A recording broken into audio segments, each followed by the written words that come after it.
Hi, Zizaran here. This is going to be a video of the raw patch notes reading. It could be a long one because it is the longest patch notes we have ever had. Now, there will be another video that is a TLDR sum up. That'll probably only be an hour of the sum up, but it's 70 or 80 pages. So I might need to order pizza during this. There might be breaks. And probably not super organized, but we're gonna be here for a while. But the TLDR will probably be like an hour. Um,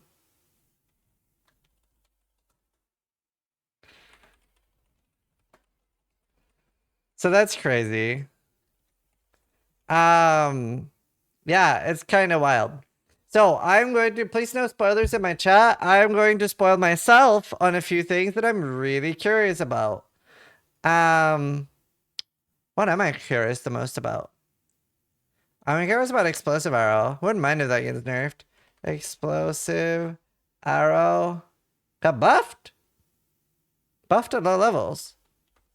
Oh, okay. No changes. Okay, Essence Drain. Essence Drain. Massive buff at low level.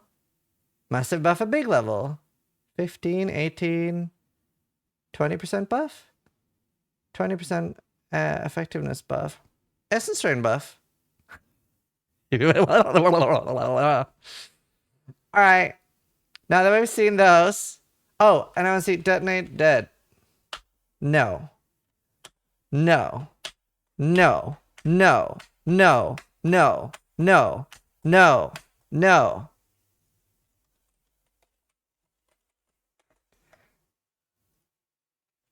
Corpse. Corpses. Corpse. Okay, that's a nerf. Okay, whatever. We'll go through it. Okay, it's got nerfed some. It's got nerfed some. Right, okay, that's enough control Fing. Where is it we usually start? Right, we'll start here. Because this is just like the pitch. Right. Added a new strength shield and crushing fist. Vengeful cry. And do we keep the other retaliate skills? I'm guessing we do, right? Like we already have retaliate skills.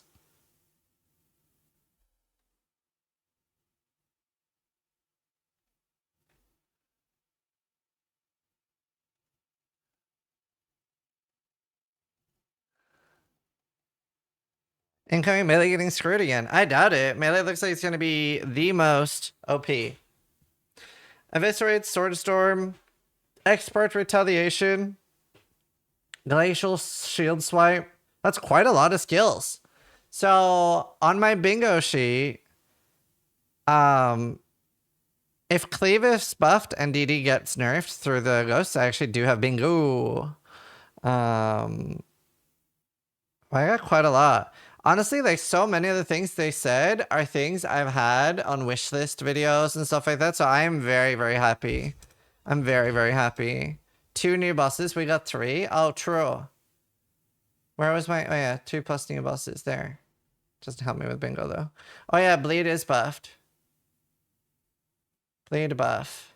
Yeah, so, like, so many things from the bingo sheet. A lot of things from my... For those of you that have seen my, like, suggestion videos and, like, wishlist videos, like...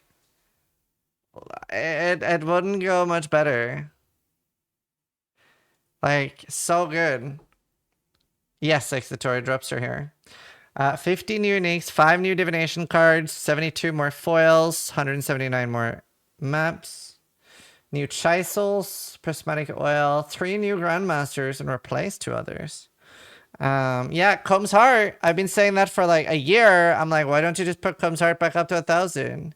You can check DD, it's dead. Okay, cool, thank you. That was something I was searching for, so that's an ethical spoiler.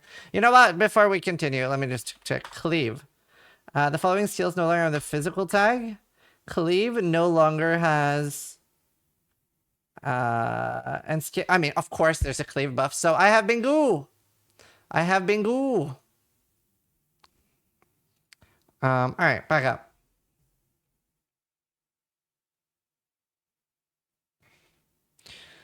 That's awesome. I got Bingo.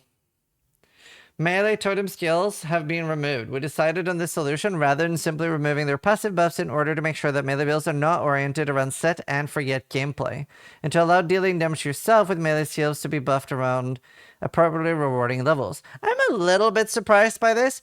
I'm surprised they didn't do more of a similar solution to ranged attack totems. You do have people using ranged attack totems and attacking yourself, but also, like, you could have something where you're not allowed to use both. But, I mean, this is fine. To compensate, we have buffed the damage on almost every single melee skill. I wonder what hasn't been buffed. Maybe Bone Zone. As the majority of this damage growth comes from gem levels, we have also made them cost more mana, but it's still nothing like the mana cost on spells. The following gems have been removed: Ancestral Protector, Warchief, Wild Ancestral Warchief, and Earthbreaker Support. And yeah, now is not a good time to like sub or donate if you want to be thanked immediately or acknowledged. I have alerts off while I'm looking through this, but I do super appreciate everything. And please, no spoilers. Yeah, they're removed. Players who have purchased Iron Maiden or Void Ancestral Warchief will have these removed, and they will be refunded based. Existing versions of Shaco and Dragonflight will be providing another gem, so they just get divined for you. That's nice. Dawn Strider Unique is no longer 100% effect buff of your ancestor. What is it instead? Socketed Slam Gems, supported by level 25 Earthbreaker, provides Ancestral Bond. Okay.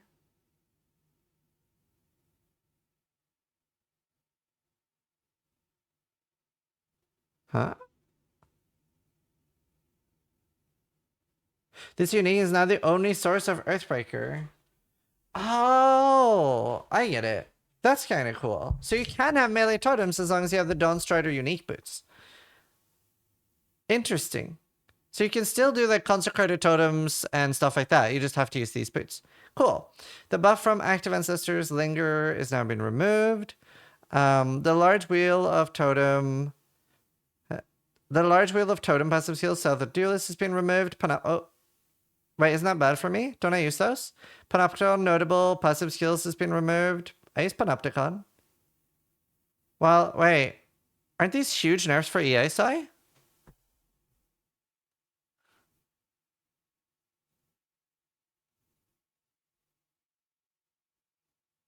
There's more changes? Oh no. I mean, I literally don't mind if a skill gets nerfed. That's a big part. It's unclear to me so far, but I don't want to spoil. Yeah, I'll read them too, but it's like, I don't think you should ever be so attached to one skill gem that it's the only thing you want to play. Like, I don't mind if EA dies. I would prefer if EA dies. It's been around for a long time. Like, I'll find something else I like. I've always found something else I like. I don't think I've ever whined about one of my skills getting nerfed. Like, I prefer that because then, you know, I get to play something else. The large totem panopticon, yeah. Interesting. Has moved to be a second notable in Shamanistic Fury. Okay. Okay, so we still have Ironwood, but it's there. That's in the middle.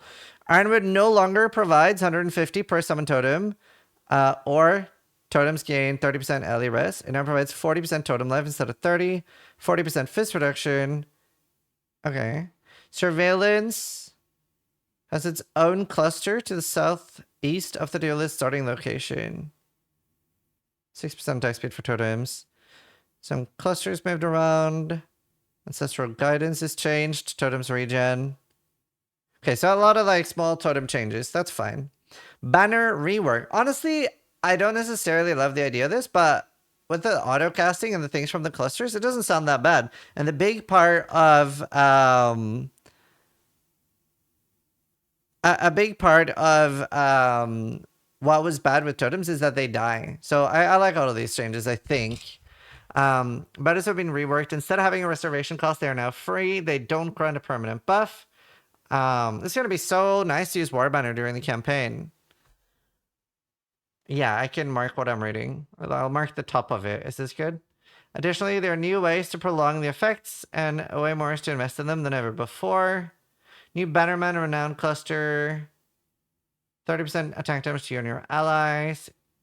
Oh, it doesn't. So now it's just to linger. 3 seconds after. 5% 5% all ally res. But if that's only when your banner is down, that's like kind of useless. A new Defiant stand cluster costs you to gain 3 endurance and 3 frenzy when you consume max valor to place a banner. New awe and terror. Is this helping that I'm like, also I can zoom in a bit. Is this helping that I like highlight what I'm reading? Awe and terror, banners, chance to explode. Added a new set of banner passive masteries. Banners also maim, gain fire valor when you war cry. So wait. Maybe I overread it, but do banners not gain anything from killing anymore? Or do we gain valor from killing and from war cries?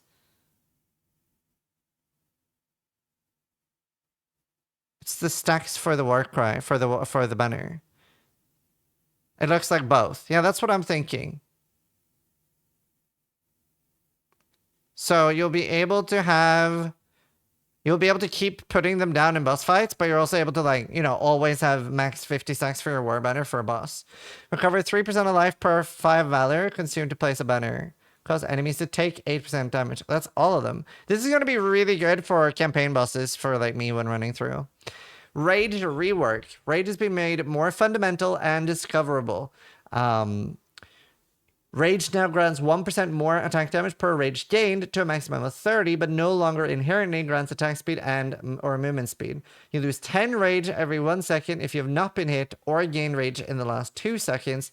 Previously, 1 rage every 0.5. Many sources of rage now generate rage much more quickly, and there's a shared cooldown preventing you from generating rage on hit from more than 1 hit every 0.5 seconds. A number of rage-related stacks have had their wording updated to make it more clear that they scale with increased rage effect. Rage effect applies to the damage inherently granted by rage and other bonuses granted per X rage if you have any. And they nerfed Berserk, they said. Other effects that refer to your rage do not cause rage to grant additional stats are not affected. Berserker Ascendancy and rage-related skills have received changes as a result. Chainbreaker. They do not delay the inherent loss of rage. Okay. Bear's Girdle no longer has 4 to 5% fist damage per 10 rage. Has now 10 max rage instead of 20. I feel like Bear's Girdle wasn't used a lot before, and I don't think it's going to be used a lot more, especially when it's literally a belt, which is the most competitive slot. So I don't know if that was warranted as a nerf, but... Cub's Primacy no longer has gained 1 rage on critical strikes. It's 5 rage on melee hit. Okay. The Ravenous Passion unique helmet no longer has rage grants cast speed instead of attack speed. 7 to 10 rage after spending a total of 200 mana. Huh.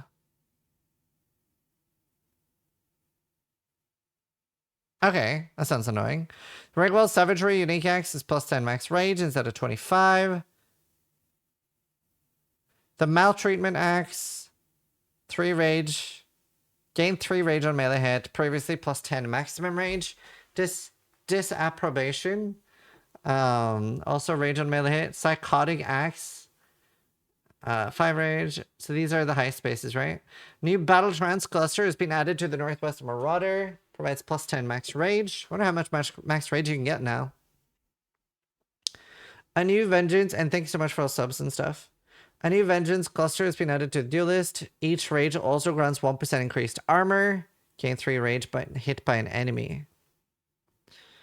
Honestly, Sis happy. So there's not that much they could do in the patch notes to fuck this up, in my opinion. There's so many cool changes. I don't know about you guys, but I feel like from what I saw of the city building, it doesn't look that complicated. Like, it doesn't look that complicated, and it sounds exactly like the mechanics I made in, like, the video of, like, what I was suggesting, what PoE Mobile should look like. Like, it sounds exactly how I was like, this would be really cool if this was the mobile version. So, I'm very excited for it. New Savage Intensity. 20% reduced cost attacks while you have at least 20 rage. 2 rage on melee hit. And inherent rage level starts 1 second later. That's nice. Added a new set of rage passive masteries. Every rage also grants stun threshold, movement speed per 5 rage, plus 7 max, but it's faster to start dropping off. War cries grant 1 rage per 5 enemy power up to 5. 25 max total life recovery from leech. Nearby enemies are intimidated. Decent. Tinctures have been added to the core game. This was, at least before actually looking at it in a build, but just by seeing it in the trailer, this was the most boring thing so far. They looked a shadow of their former self and didn't look that interesting. I'm very happy to be wrong about this, though.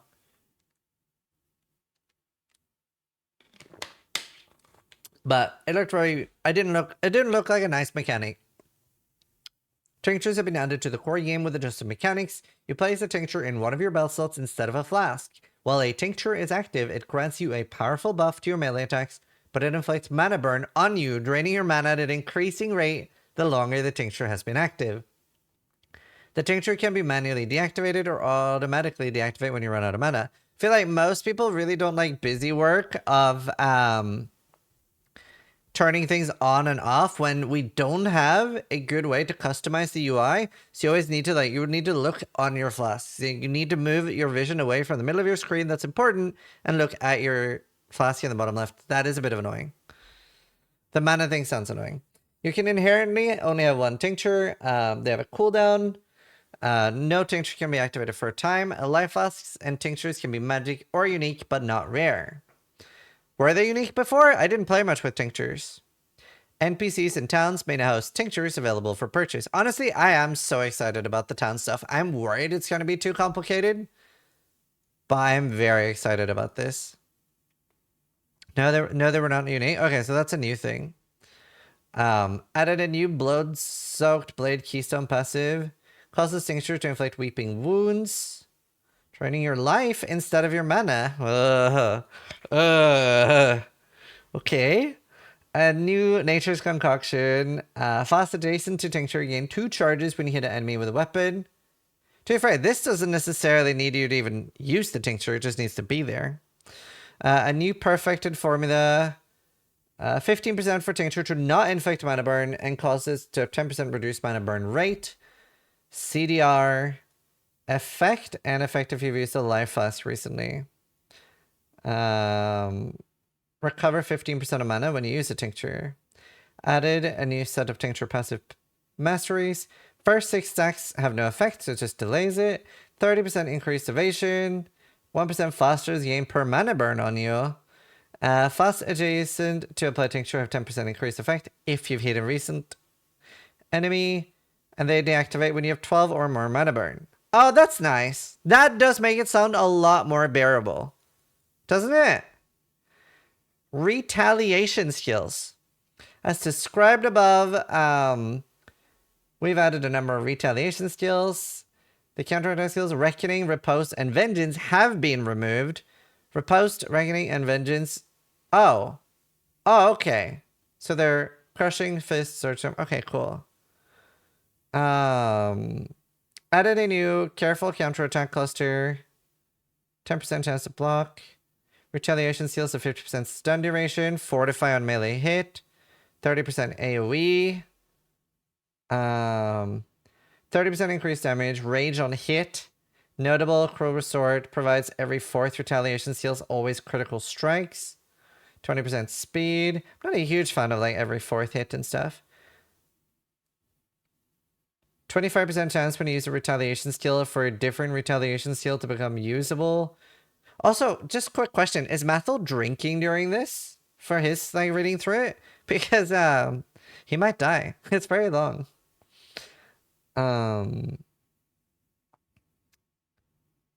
He always does? Yeah, I know. That's why I'm worried this time. It's so long. I'm gonna need food during this. Prepared response. 25% chance when you use a retaliation skill. Become usable for 30% longer. Cool. Shield passive. 50% chance to debilitate for 1 second has been replaced with a new mastery. 30% chance to avoid being stunned while holding a shield. More stun immunity is good. That's huge. A new set of retaliation passives. 80% duration of ailments inflicted, so bleed retaliate. bleed is an ailment, right? It's just not an Ellie ailment. Like, poison and bleed are both ailments. Retaliation seals debilitate. Bleed looks really strong, this thing. 20% increased armor for each retaliation skill. 10%, 40% reduced cost. Okay. Do you care about the duration in bleed builds? No. No. You would have to do poison. Unless there's something new with the bleed. Well, no, you can stack bleed, I think. With that one thing. Crimson Dance.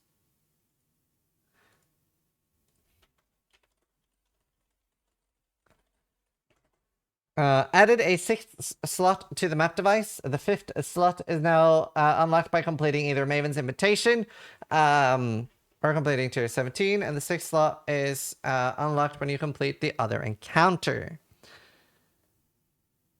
Tier 16 above, you have a chance to encounter the Esmeri Wildwood. Although they do not contain the NPCs, the Nameless Seer, or the King. I'm surprised they don't have the Nameless Seer both there and in maps. Like, you might as well have it spawnable in there. Instead, you now have a chance to find the Nameless Seer lurking in Tier 16 and 17 maps. That is exciting. I love rare outcomes like this that can happen and just like, boom, just change your day. They may offer to scry a map. Scrying a map allows you to swap the divination cards typically dropped in the current map to another map on your atlas, and a specific map cannot be in multiple swaps at the same time. If you want to undo your choice, an orb of scouring can be used to swap them. This is so big.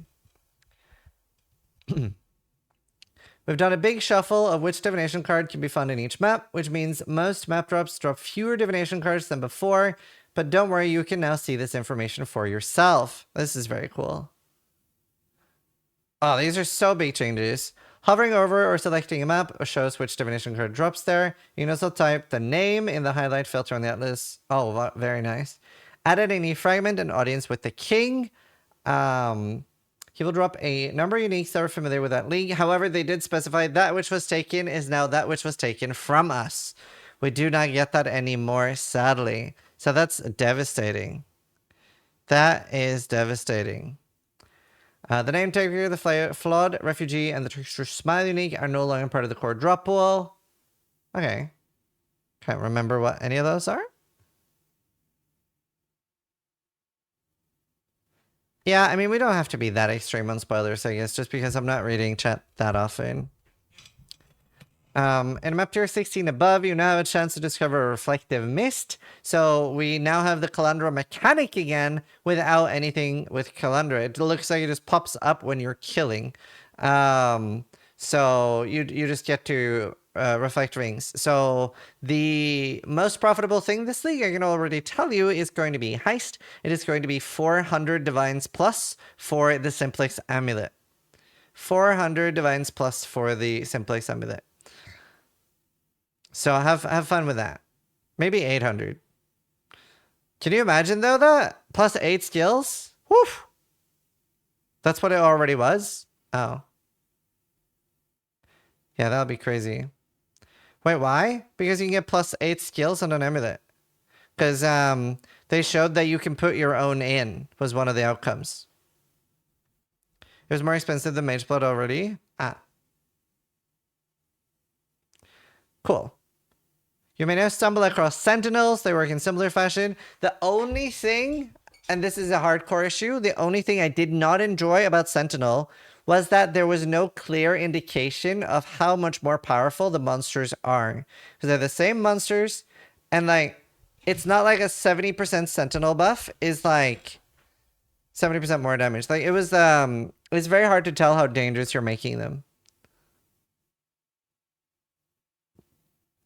Scarabs, Chisels, and Horizon Orbs now follow the same drop rules as maps. They are considered proportionally to endgame maps. They do not drop more with additional party members present, nor do they scale with bonuses to item quantity on the player. Monsters killed from all leagues and additional content can now drop maps. Previously, blah, blah, blah. Yeah, most things, a lot of things couldn't drop maps before. By the way, a lot of people have been asking, am I playing solo self-fun? Like I said, I was leaning towards. This looks a lot like a trade league, doesn't it? Right? kind of be ashamed to not play Trade League during Auction House League. There's a very low chance of me playing solo self on this thing. So we're back to hardcore trade. They literally added trade. Introduce the Scarab of Bisection. Nullify, which allows you to select nullify prefixes or suffixes in the map device. Horn Scarab of Awakening. No, oh, that's huge! Because Awakening was so good on so many other things. Beyond Scarab of Invasion. That would be really good for tier 17s. Beyond Scarab of Invasion now causes rare monsters slain to create additional portals. Blight Scarab Oils have been renamed to Blight Scarab of Blightheart. It no longer provides blight oils found is one tier higher. Causes it to have one blighted chest. Oh. Wait, that's huge. Blighting hunters in the area spawns more waves. Grow larger and more rewarding. Oh, that's huge. That's insane. For those that don't know what the implication of this is even if you're in a big map where we're normally spread out, if it's spawning 11 pumps, you're going to get 11 blight rewards. So basically how you would be forced to do blighting carcass before. So this is a really nice scarab. The Delirium Scarab of Mania now also causes Delirium to increase 50% faster with distance from the mirror. Divination Scarab has been renamed to Divination Scarab of the Cloister. No longer 150 div cards found. Causes an area to contain 8 to 12 additional packs of totems devoted, and they have a 1% chance to drop a stacked deck. Divination card Scarab of Curation has been renamed to Scarab of the Plenty. No more longer provides 10% divination cards found per area per different favored, or div cards are replaced. Instead, 5 packs of magic monsters in area that drop additional div cards. Woof! That's a change. Domination. Completion. No longer 20% chance to drop full stack. Divination cards which drop in the area are stolen by the final map boss. Increased toughness and deals more damage. Oh, that's interesting. That's so cool. Oh, that's so cool. So you can, like, Giga Juice your maps and run straight to the boss and kill it. Like Mephisto farming. That's really interesting. Depends on the drop rate. Domination Scarab of Abnormality has been renamed to Apparitions. 2 additional apparition shrines instead of an additional unusual one. Dude, also, I'm so happy. That was also another one of my wish list videos where I was saying, like, why don't I just simply remove quantity entirely from the game? Because rarity isn't that harmful, but quantity is. I feel like I got so many wishes granted. This was like... I feel like I've been getting that a lot recently. I'm not saying they're doing it because of my videos, but I'm very happy. Like, I'm getting so many things I'm wishing for. You need to reread that Div 1. You still need to kill the mobs.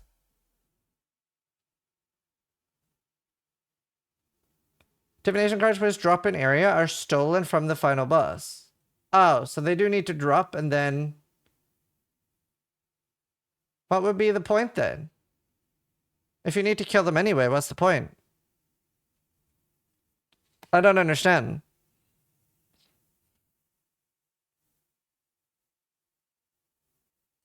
You guarantee 2 extra reps? Am I blind? Oh, final map boss duplicates all stolen divination cards. Oh, okay, that is huge still. Never mind, so it's still beneficial. Still beneficial. Reading is hard. Reading is hard. I'm also so excited. The Domination Scarab of Teaching has been renamed to Domination Scarab of Evolution. It now causes the area to contain 1 additional evolving shrine instead of causing shrine buffs to grant 30% XP gained. Yeah, that makes sense. Cartography Scarab has been renamed to Cartography of Escalation. 10% increased maps. 50% instead of providing 50% increased maps. Okay. Cartography is now Cartography Scarab of Risk. It now calls an area to have additional random modifier. Maps found in the area are tier up. Okay. Additional modifier just. Or loot, I guess.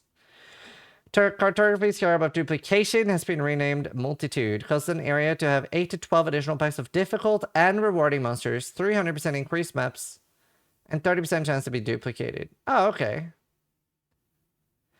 Discernment has been changed to Obelisks. It no longer causes Harbingers to drop a rare currency shard or to drop a single type of currency shard. It now causes them to spawn empowered obelisks, and they drop shards when defeated. Okay.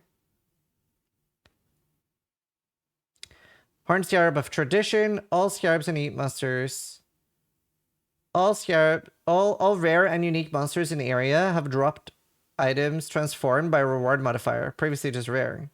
And no longer has player modifiers to item rarity and quantity do not apply to the area. Interesting. Yeah, that will be expensive. The Mysterious Scarab has been renamed to Scarab of Divinity. It no longer costs 40 to 60 barrels. It now has an additional rare monster in the area will be Pantheon touched. Oh, just one? Wonder if that's like good enough.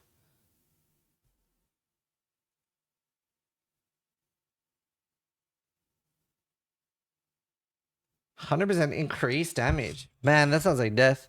Reliquary Scarab has been renamed to Titanic Scarab. It no longer provides 100% increased unique items. Unique monsters have 2% increased toughness, damage, and rarity per 1% pack size. Rarity and quant. The Reliquary of Overlords has been Titanic Scarab of Treasures. No longer causes unique monsters to drop a unique item. That one was so broken for a lot of it.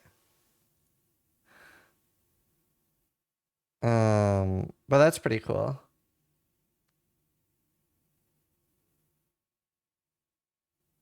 Causes unique monsters to have 2 additional rewards and 30% increased toughness. Okay. I mean, guaranteed unique item was pretty broken. Of Visions has been renamed to Titanic Scarab of Legend. No longer causes Nameless Seer. 2 additional monster modifiers. Well, I'm surprised they removed that. I guess it's been nerfed, so there was no point longer. Ritual Scarab of Recognition being renamed to Ritual Scarab of Wisps. It no longer provides unique enemies slain at Ritual Altar give tribute. Ritual Altars spawn a Wildwood Wisp. And Wildwood Wisps grant 50% tribute to nearby players. Interesting. Wonder how good Ritual's gonna be now. Ritual, in my opinion, the main problem with Ritual is that the time factor has not been considered enough. Like, no matter how good or bad you are as a player, it's such a consistent speed.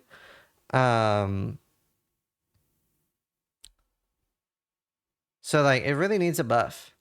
The Scarab of Wisps now cause monsters in area to be empowered by 2,000 Wildwood Wisps. Previously 1,000.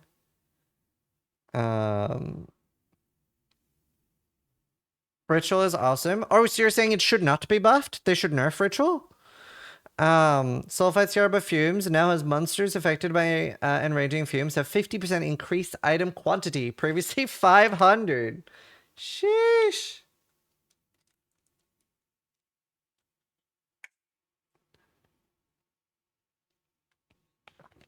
Yeah, 4 is too much per month. The Torment Scarab now causes an area to be haunted by 3 additional tormented spirits instead of 5. 25% chance to be set free. Following Scarabs can no longer be obtained. Abyss Emptiness, Bestiary Shadowed Crow, Betrayal, Perpetuation, Beyond Corruption, Blight Bounty, Breach of the Dreamer, Cartography Singularity, Expedition of the Skull, Legion of the Sekima, Scarab of Unity, Sulfite Scarab of Greed. So they've removed a lot. We've also reviewed the limit for how many of each scarab can be used alongside a map and made adjustment where necessary. After socketing your first Voidstone, you can now hover over tier 14 maps and view what tier... Oh, this is huge! And view what tier 17 map can be dropped there. That's so nice. Monsters in tier 17 maps have now less damage and deal less damage, fitting better into the progression between pinnacle bosses. I hope so. Like, they were so ahead, though. I don't know if 30% less damage is enough. Tier 17 maps are now modifiable only with Chaos, Val, and Chisels. Previously only Chaos Orbs. They drop with random quality instead of always dropping with 20. Union of Souls can no longer roll. Oh, that's good. That was so toxic. Exclusive tier 17 maps have a increased item rarity to quantity. Okay. Tier 17 maps that cause an area to have additional clusters of volatile barrels have been removed. We've added a new modifier that provides a chance for rare monsters to fracture on death. I can already tell you that this is a mistake. Does anyone remember the Al-Kaiser death? I think this is a mistake. I think this is a mistake unless you have that they attack differently. The problem with these things in the past, I'm actually gonna make sure I'm gonna message them about this.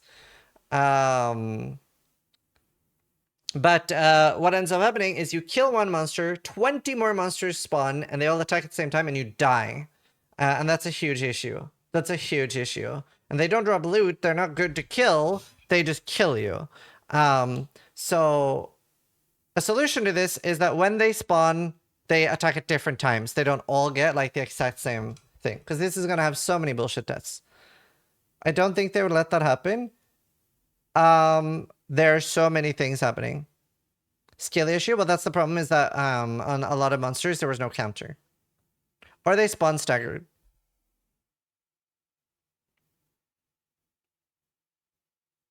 But yeah, there's no counter for that. That's why we've seen like Al-Kaiser die to things like that in the past. Double anointed amulets can now drop in Blight Ravage maps. That is interesting.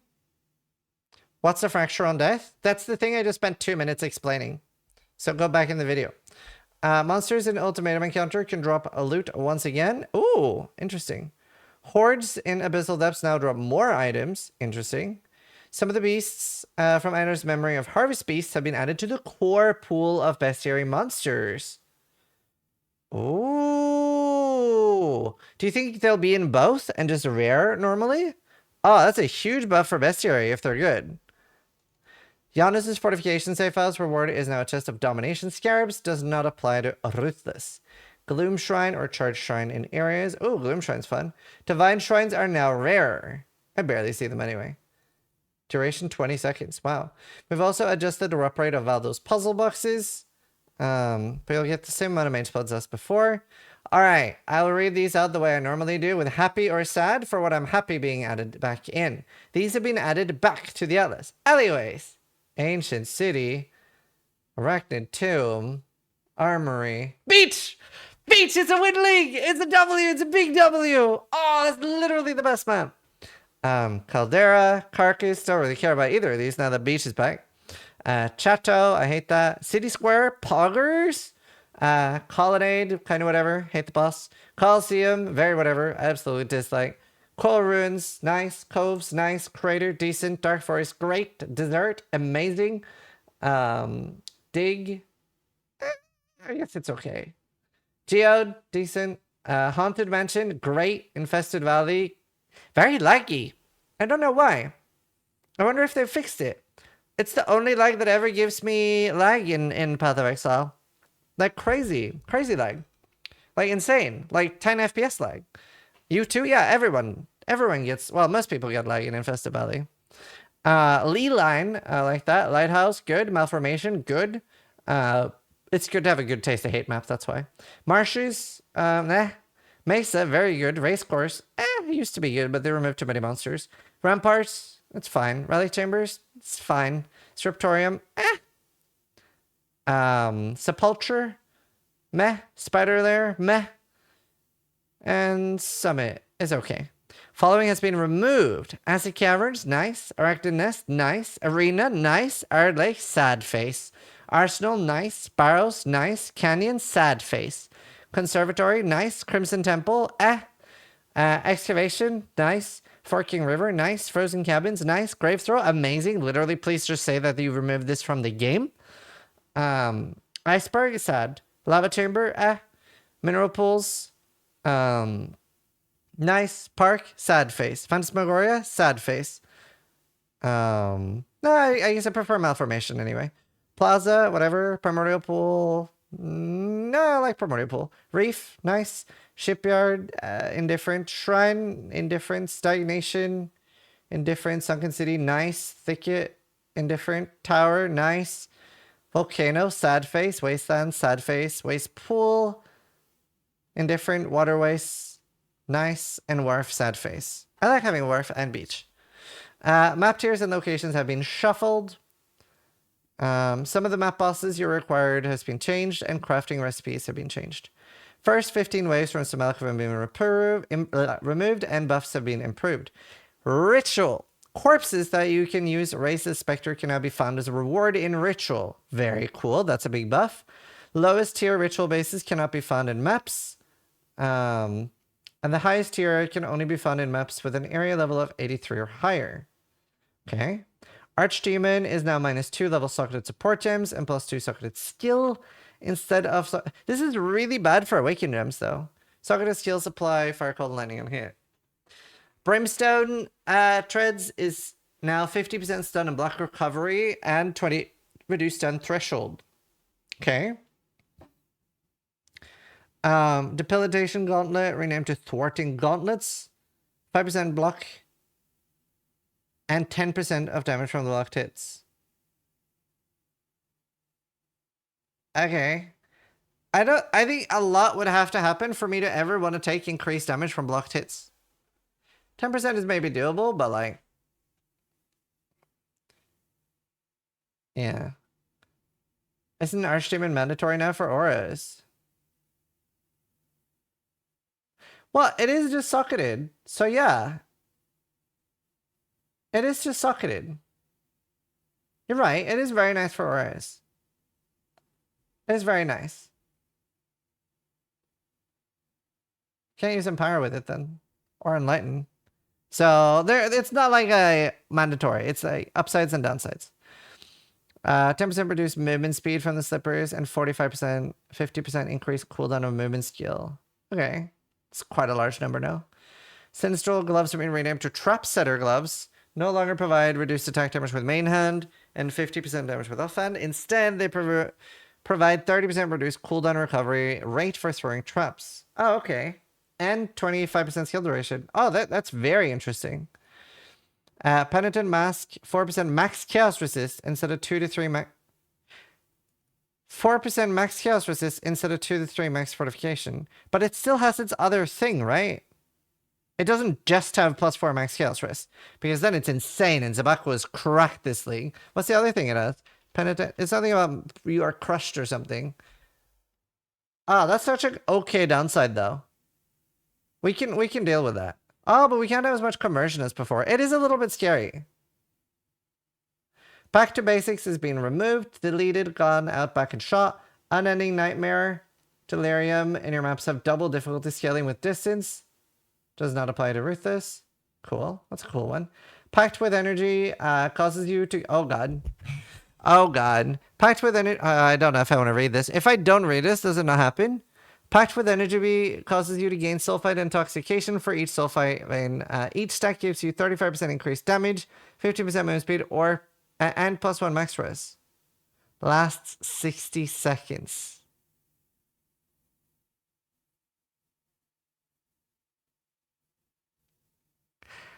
To be fair, it made sense. It made sense. You just gotta be really fast now, chat. I would still use it in tier 17s. I'm still using it in tier 17s.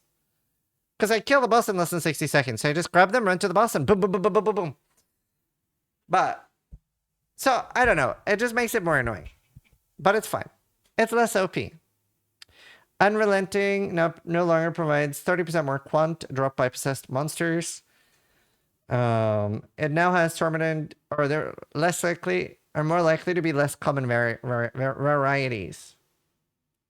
The Pillage and Plunder notable uses League rarity instead of its own multiplicative rarity stat. 25% increased rarity from defeated syndicate members, previously 20% more. Okay. The 3 small Atlas positives in Seance has been changed. Small note here is increased pack size instead of quant. I'm so happy about the quantum rarity changes. How do people in general feel about it? Removal of quantity, W or L? Because for me, it's a big dub.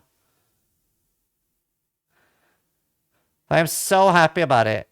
And it was like in my last It was in my last video, being like, this was one of the main wishes I had.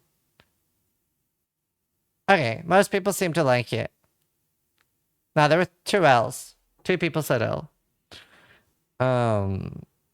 3 small beyond nodes. Increased chance to be Gora by dot or Kitash instead of Quant. The answered appeals now has unique monsters slain at ritual altars, grant 100% more tribute. Okay. The Spores of the Wind notable has been replaced with a new Templar Ingenuity notable that provides blight towers. Do you know what I'm a little surprised of is that there's no nodes that change what's in your blight maps. It's just blight in your maps, not your actual blight maps. I always found that a little weird. What's the problem with Quant? The problem with Quant is that the problem with Quant is that it becomes mandatory gear to wear.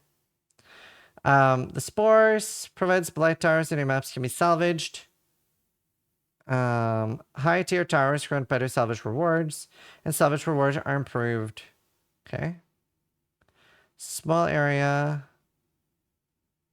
Small Atlas passives at the entrance of the wheel no longer provides blight with enhancement modifiers, and now has 6% more non-unique monsters.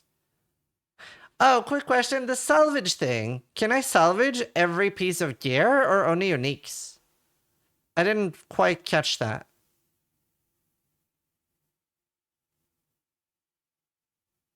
Any. Isn't that going to be a bit of a chore? Aren't we going to be picking up, like, so much?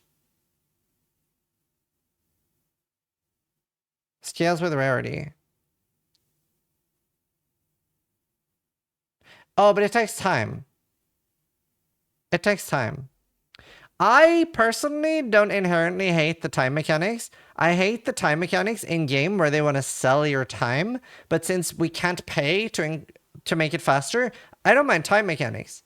I think this is like the worst possible feature you can have in a game with monetization, but since it's not monetized, I'm completely okay with it.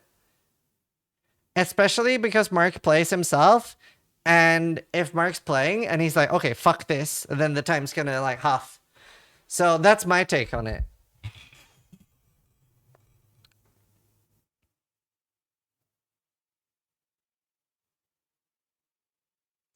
Distilled fungus notable has been replaced with a new fungal horizon, which causes blight tests to have 60% more chance to contain blighted maps.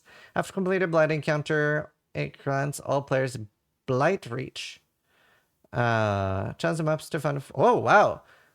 So all maps you drop from then on can be blighted maps. The 4 small is 10% more chance to contain blighted maps. Very interesting. Cool. Blight looks like it's gonna be kind of big this thing. Honestly,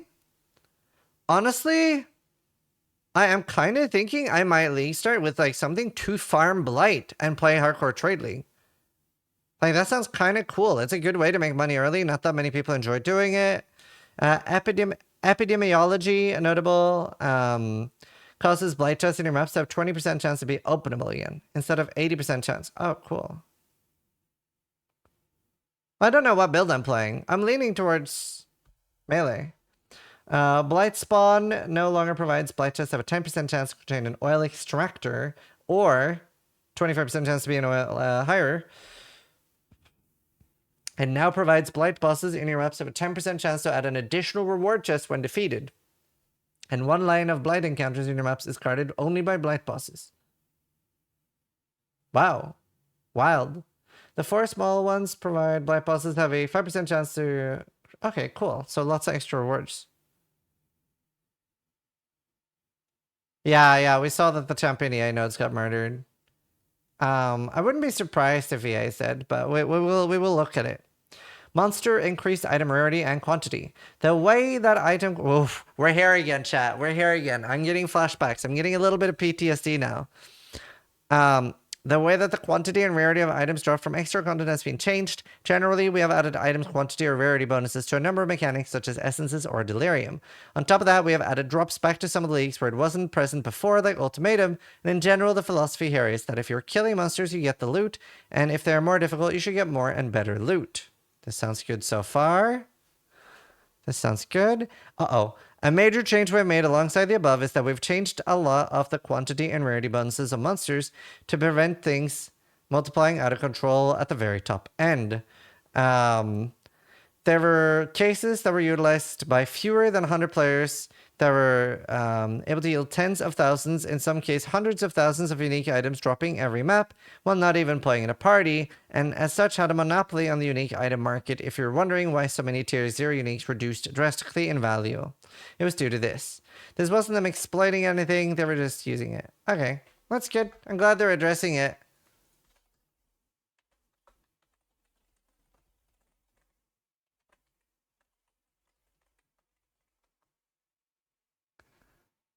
Bisco's collar is being temporarily disabled. The divination card.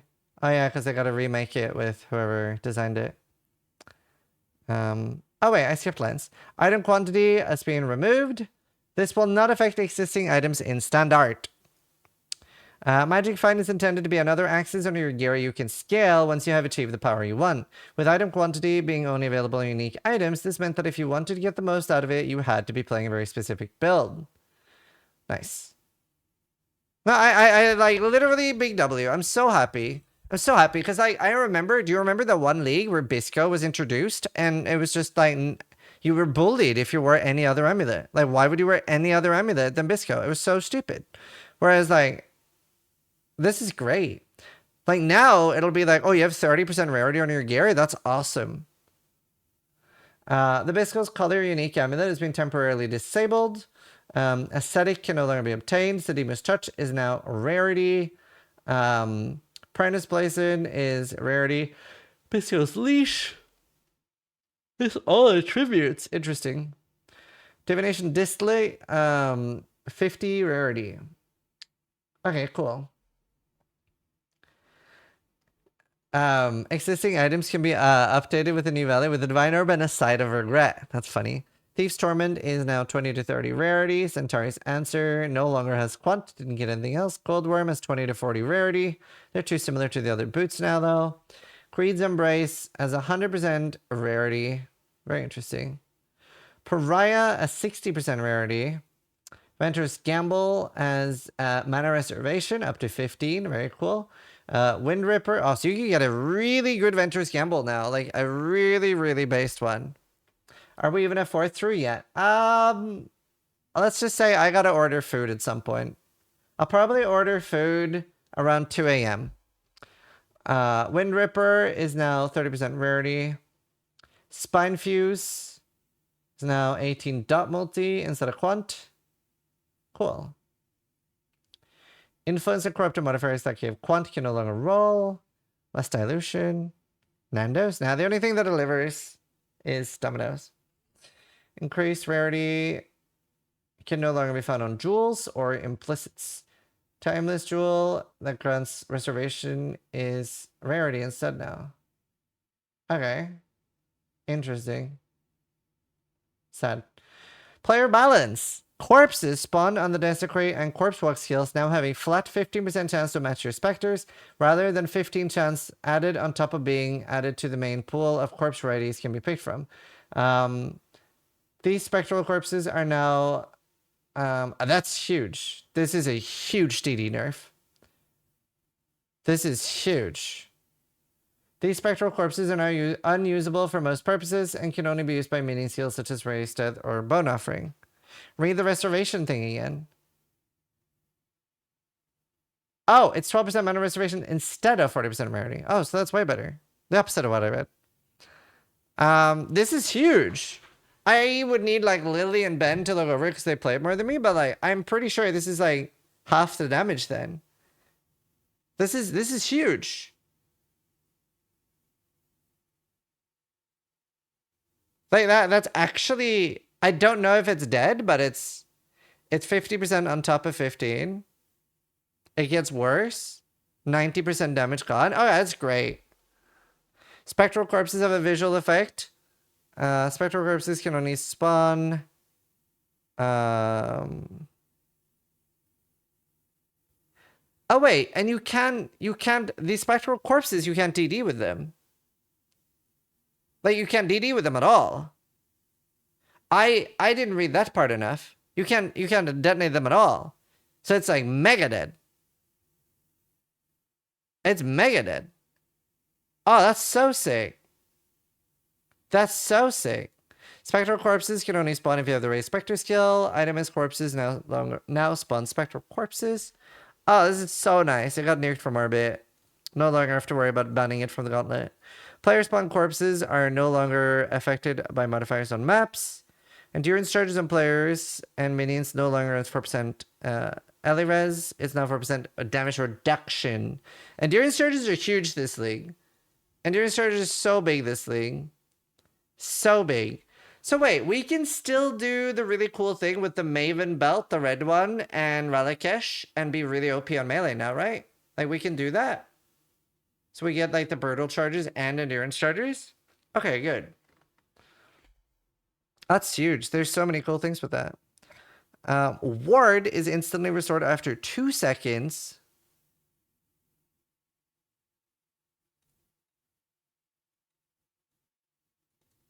Am I the only one thinking Ward is kind of really based for bosses? I wish it was 1 second. Ward is kind of really based for a boss killer. Because I barely ever get hit by it while bossing. Like, literally barely ever.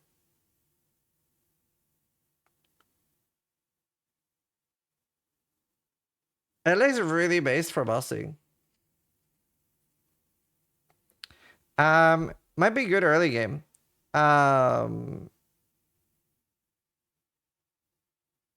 Like I've done a lot of bosses without getting hit a single time. So like kind of cool. Dual wielding now inherently grants 20% chance to block attack or 10% more attack speed. Oh, okay.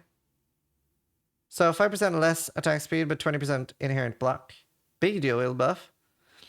Skills that use the basic melee strike animation now have a more consistent swing speed. Player minions are no longer targetable by enemies. You can no longer be stunned while performing a Val skill before the contact point has been reached. Interesting. Very nice. This is a huge buff. You cannot be stunned while performing the spell animation of Val Smite. Skill gem changes. Divine Blessing has been removed. Existing versions will be deleted. Existing Forbidden Shackle will be replaced with Rupture. Hungry Loop will be replaced with Eternal Blessing. Martial Legion is unaffected. It's the sole source of this support. Fair? Fair? You should order before starting this section? How long is this section?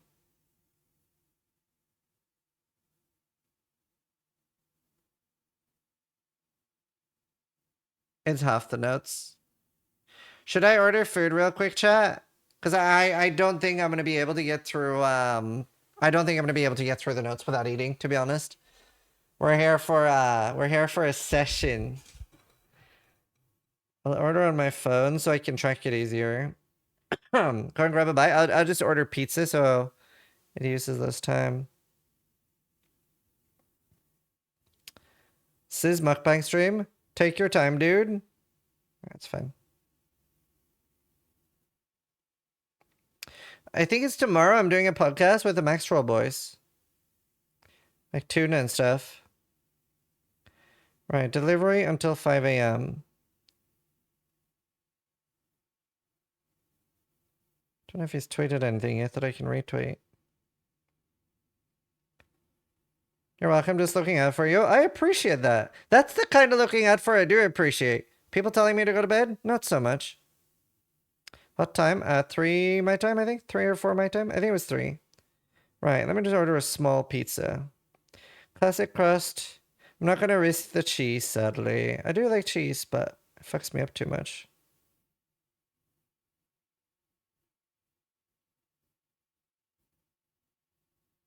Is that lactose-free cheese? It's starting to get like... Because it doesn't need to be dairy-free. I just want lactose-free.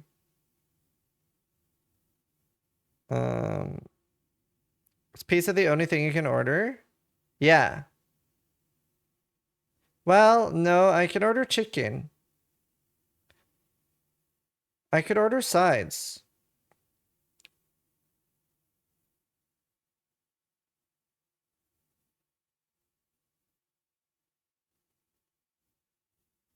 Pizza's too many carbs? My editor doesn't want me to get tired, is what's happening here. All right, let me order chicken strippers. I think I have to order other things then to get the... I don't know what their minimum delivery thing is. I'll order like churros basically. And then I'll eat that after the stream.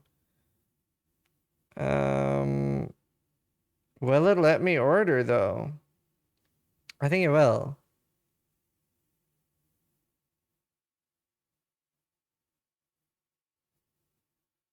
I'll order dip as well. Is that under sides?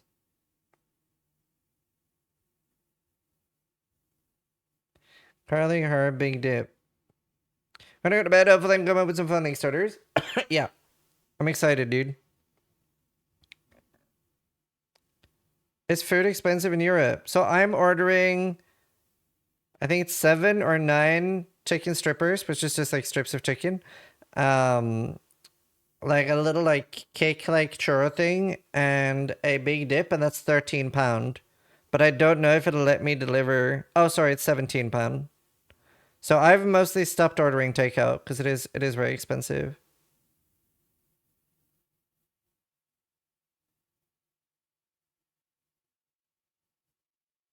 Yeah, £17. So it's like 10 subs or something. No. 3, 4, 5, how about 3, 6, like 7. 7 subs. So it's not too bad.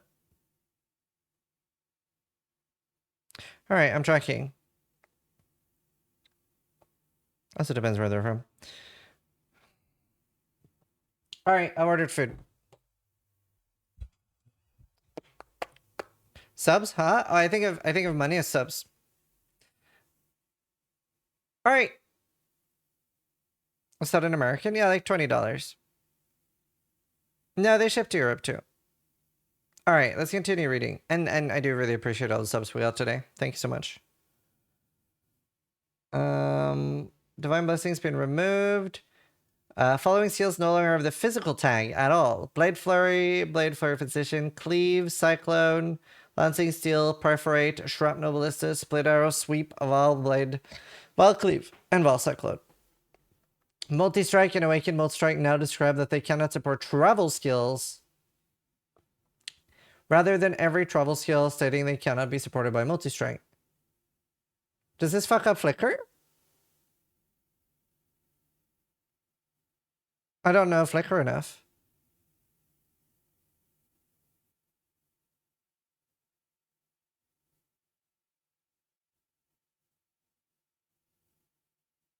Flicker is movement, not travel. Okay. I don't play Flicker, so.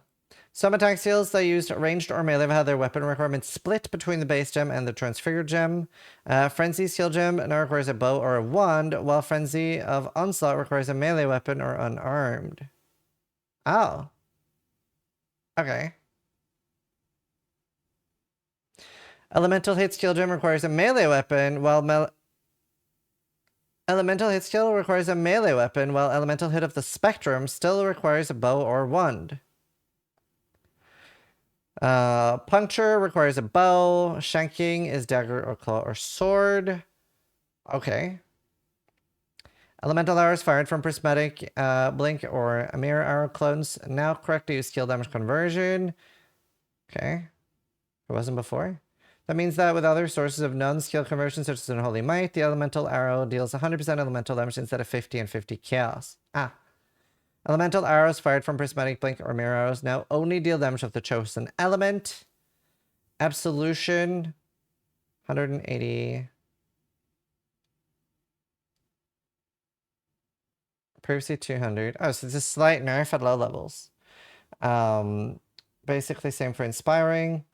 Ancestral Cry no longer runs a buff, which grants you bonus armor and melee range. Instead, the user or nearby allies gain a buff that grant elemental resistances.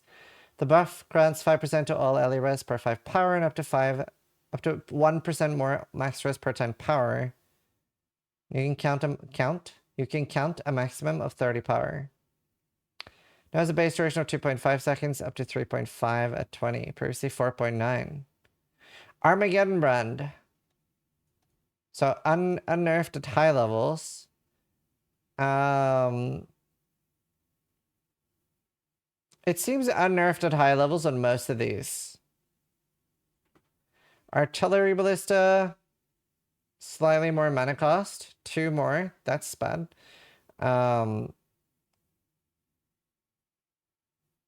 Same with these. So all of them have that 13 mana cost at high. And higher at low level. Bane. What is this in numbers? It looked very similar to what we control F Essence Drain has too. So from 900 to 1075.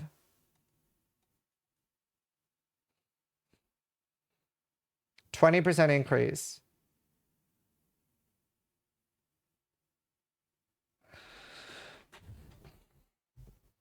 All right. I really hope Chaos Heal survival this patch. It has a mana cost of 6 at gem level 1 from Barrage. Up to 10, so down by 1. Same for Volley Fire. Battle Mage's Cry no longer grants a buff which boosts critical strike chance and allows attacks to benefit from increases to spell damage. Instead, now the user and nearby allies gain a buff that boosts critical strike chance, and the buff grants 0.5 to critical strike chance per 5 power and can count a maximum of 25 power. Now has a base duration of 2.5 seconds at gem level 1, so like less duration on a lot of the cries. It definitely looks like Melee League. Berserk, which we've been told has been nerfed, no longer provides more damage with attacks, more attack speed, more movement speed, or less damage taken. It now provides 40% increased rage effect at gem level 1. Damn, so you're going to be a lot slower. 59% more rage effect. Damn. It also no longer scales the size of your character. This is a huge nerf. This is the worst nerf ever. Why does it no longer scale the size of your character? That was literally the best thing ever. Blade Flurry no longer has added attack at all levels. 61% effective base. So double base. And an over double scaling. But I don't know how much you're losing from the flat. Now has a mana cost of 5, scaling to 6. It was 4 before at all levels. Okay. I have to look into how much flat it had before, but still. Probably because you can get so much rage now. Yeah, we are very angry. We are very angry. Looks very similar for Incision as well. Big buff. Blade Storm. Now has a mana cost of 10 at level 1. Previously with 8 at all levels, so it's up to 14. 291 instead of 150, so almost double damage on Blade Storm. Damn. So now melee rely on weapon even more. Yes, but also another important thing to remember is weapons are better now. I don't know if we're getting new weapon bases. I know we're getting more armor bases, but whetstones, like the 20 or 30 quality we can get now, is a lot stronger on weapons. So on top of these skill buffs, we're getting a double buff. We're getting a double buff. So pretty big. I'll skip the alt quality gems when they look to be very, very similar. Oh, 189 here. Oh, 347 versus 180. So it's like almost double. Blast Rain, mana cost 7, previously 8, up to 10, unchanged. Blight. Scaling. Wow. So Blight, Bane, and Essence Drain are all buffed by roughly 20%. I don't know if that alone is enough to make it viable. But you do use multiple of the skills, so it is quite nice. Atrophy, similar buff. Not that much for Blight of Contagion. Blight is closer to 25%. Well, there might be other things that make it more interesting. We've already seen ED, it's the same. I do think Chaos Skills need a bit more of a buff than that. They're very far behind on damage, so it's not something that feels like it makes super sense to play in Melee League, to be honest. It probably makes more sense to play other stuff. I'm so happy for Karn, though. And, like, by the way, it was really interesting. When I first started streaming, I was Karn. I was the melee guy. People would be like, are you never going to play spells? Like, and, like, I remember the first time I played Valspark was, like, a big deal.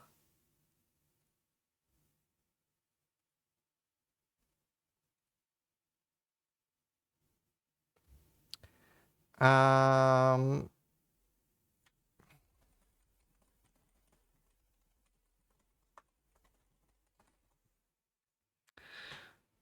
saw new ones. Undisputed, still my div card sound. Oh, nice. You strayed from the light.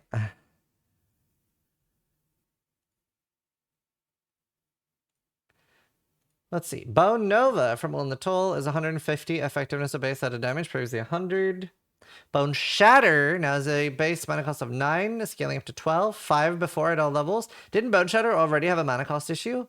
No longer has .2 melee strike range. 338 damage instead of 250. To be fair, probably didn't need as much of a buff as other melee skills. But we'll talk to Karn about it. I might do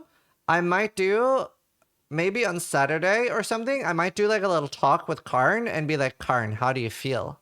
How do you feel about all the melee? Carnage scaling up to 620, previously 275. Holy fuck. Isn't that a huge buff? Complex trauma 338 instead of 250. All right. Huh. Burning Arrow no longer has added fire damage to attacks against ignited enemies. 280 effectiveness instead of 200. At high level, it's 420 instead of 300. I feel like they giggled when they wrote 420. Now has a mana cost of 8 at gem level 1. Previously 7, so up by 1. And up by 2 later. Burning Arrow of Vigor now has mana cost of 8 at gem level 1. Previously 7. So only mana changed. Call to Arms is being renamed to Auto Exertion. Yeah, Burning Arrow 420. They knew. Thank you, Trent. Reserves 50% mana per supported Warcry to cause those Warcries to be repeatedly triggered. Auto Exertion can now support multiple Warcries and no longer causes those Warcries to share cooldowns. It now grants supported skills 90% cooldown recovery rate and now has do not grant buffs or charges to your allies. Yo, based! This is huge. This is what we wanted. Right?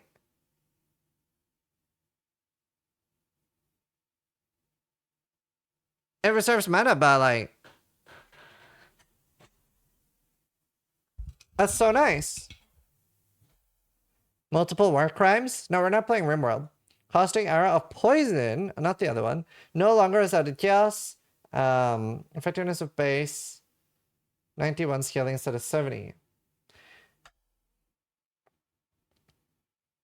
50% is like a banner. Well, it's per. So if you have 2, it's 30. Now it's a mana cost of 5 instead of 8. Oh, 2 rage on attack hit. Okay, cool. 170 effectiveness. Oh, 393 instead of 169. Okay. Huge buffs for most melee skills across the board. Charge dash.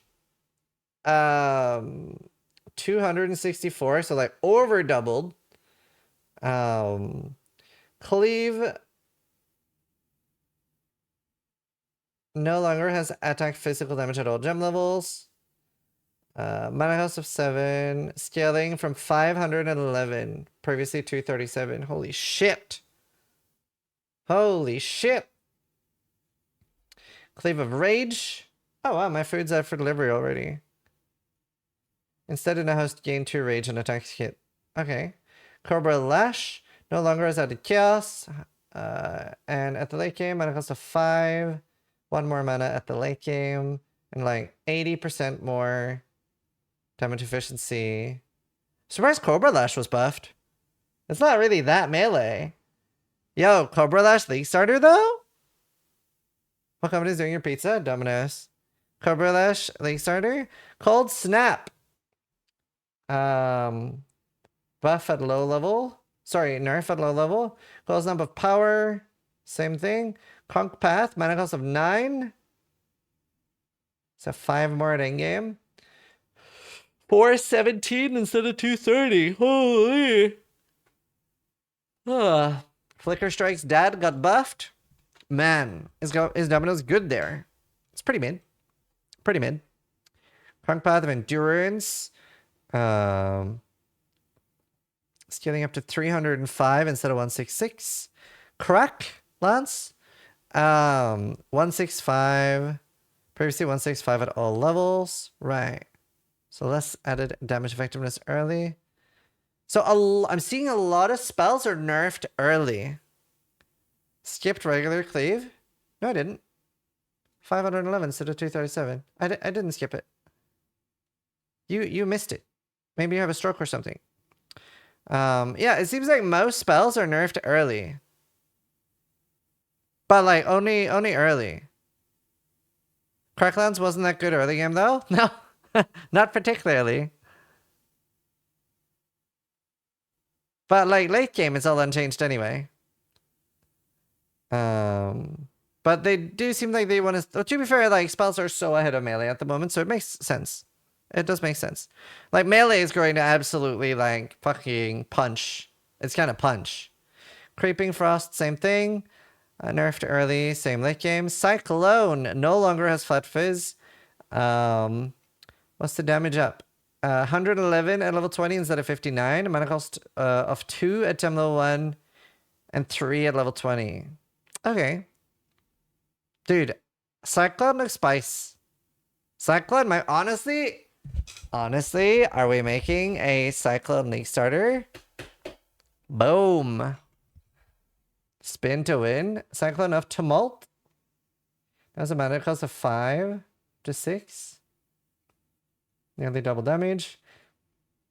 Okay, let's see what they did to Defiance Banner. It no longer is a reservation skill and has none of its previous stats. You must gain Valor from melee combat to use this skill, which will consume...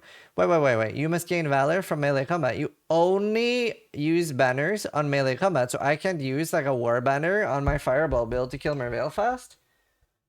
Okay. So it's only melee. The banner lasts for a duration, but will end early if you leave the aura or skill when selected. When you have no placed banner, you can gain Valor. Has a base duration of 10 seconds, base radius of 2.4 meters, more AoE, etc., and more aura effect. -5 damage taken from suppressed hits. 8% chance to suppress. Wait, this one looks trash, no? Banner gets 8% movement speed, 8% chance to suppress spell damage, and less flat 12 flat damage taken less per hit. Am I high, or is like Defiance Banner looks giga trash?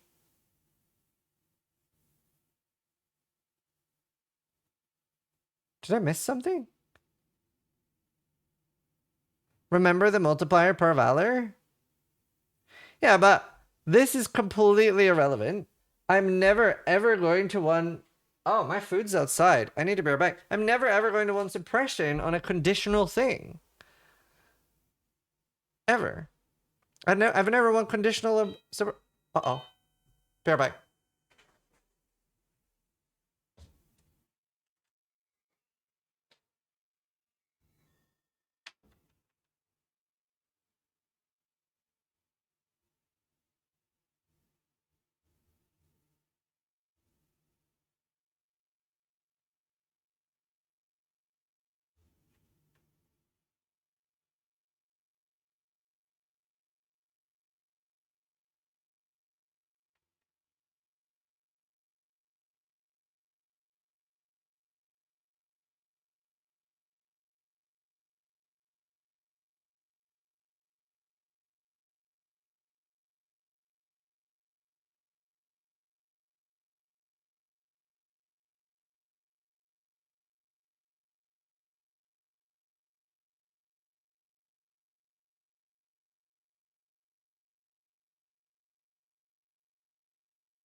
Food. Refresh page.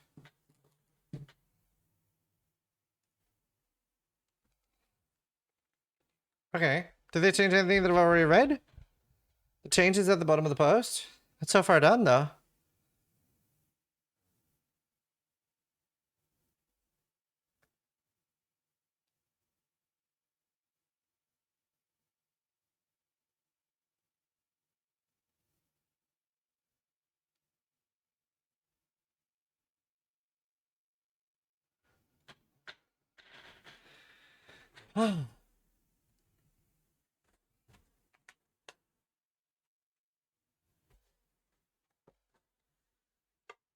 Right. All right. My dip. That's excellent looking. Very beefy. I have dip chat.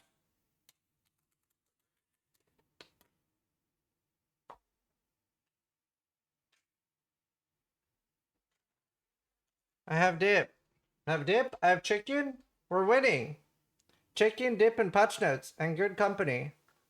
Mmm. I only ate one.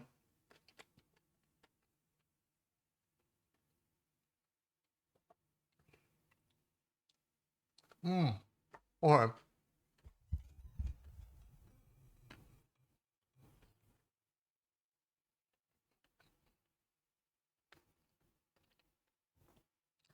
Do you and Steve have sleepovers? Not yet. But you lived at my house for a while. How does it feel to eat in front of 7,000 people? It's fine. Don't have a problem with it. This rate, the level of corpses spawn is level 20 at gem level 1 up to 80. Previously level 100. Determination. You and nearby allies grind like half the armor. Literally half. Wow. Okay. Alright, let's see. Dominating blow. Over double damage? No, almost double damage. Wow. Man, I'm a little worried. I'm a little worried about the mana costs of melee, I will say. I am a little bit worried about the mana costs. Like, they are going up a lot. And that has been a problem already. I know we are getting more tools to deal with it. But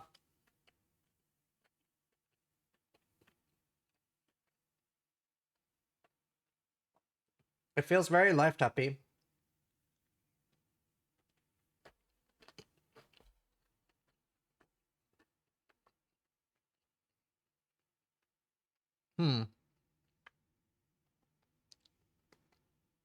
Soul Taker would be really good with Tinctures, actually. Doriani's Touch has 1,000% effectiveness of added damage, previously 600. Okay. Double Strike no longer has flat fists against plating enemies as 409%. Wow. Okay. So this was already a very meta skill, no? Well, was it a special double strike that was very meta? Well, this one's buffed too. Impaling. Momentum's buffed a little bit too. Double strike might be one of the like main things this thing. Momentum? Okay, cool. That one got buffed the least, right? Right. Wasn't it dual strike? Oh, maybe it was dual strike, not double? Well, that's down here. Dread Banner. Dual strike for ambidex. Oh, cool. Okay. Cool, we'll look at that now. No longer has the physical tag. It's no longer a restoration skill. Yeah, same fluff as before. Right, provides 4% chance to block attack damage to you and your allies. Causes you to recover 9 life when blocking. Man, none of that is stuff that I really want to be conditional either. 34 life on block. None of that is stuff I really want to be conditional. So both the banners I've seen so far are very dead. Dual strike. 442 instead of 244. Ambidexterity, 360 instead of 244. Interesting. Earthquake, 229 instead of 150. I'm surprised Earthquake didn't get a bigger buff, to be honest. I was kind of expecting like Earthquake to get a large buff because it wasn't. I feel like Earthquake's one of the worst ones.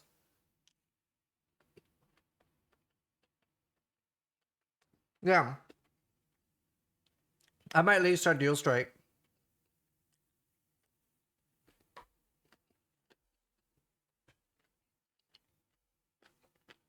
I might.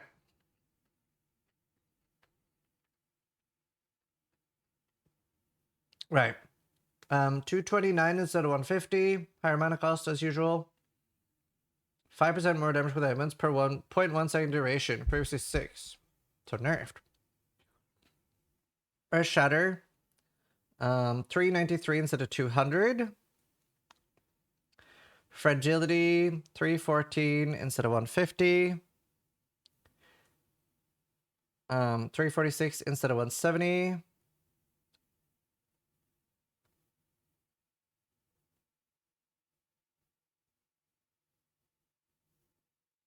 Right. Elemental hit. A lot of numbers. 1389 fire damage. Wow. Oh, but this is all like forced melee now. These ones are forced melee now. So a big buff here. 50% more, yeah. Looks about right. The Spectrum one, the one that's works on bow as well, did get nerfed. Yeah, it's nerfed slightly, the bow one. Wow, they really want this to be Melee League. Enduring Cry no longer grants you a brief burst of regen or a buff that grants Fizz or PDR. Instead, the user and allies gain a buff that grants life regeneration. 2% life regenerated per second per 5 power. That seems like a huge nerf. That seems like a huge nerf to something I enjoyed running on a lot of builds. That is quite a big nerf. 10% regen would permanently be dang. Yeah. Still though. Thank you for the tier 3, man. Thank you.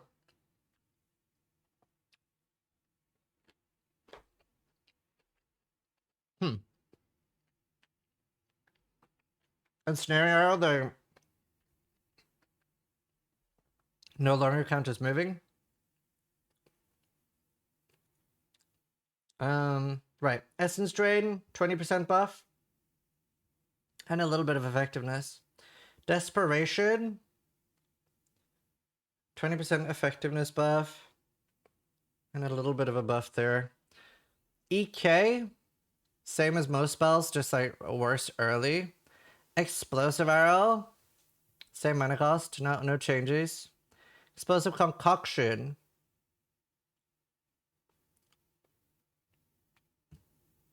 Looks like a small buff.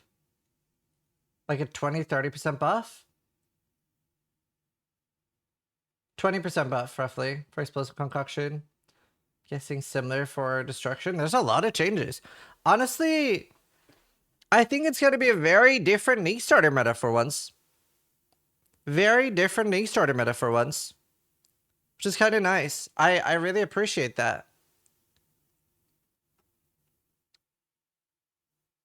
Like, very different. Like, the last few leagues, the League Starter meta have been very, very, very unchanged. But now, it's very changed. Exsanguinate. Yeah, same. Fireball, same.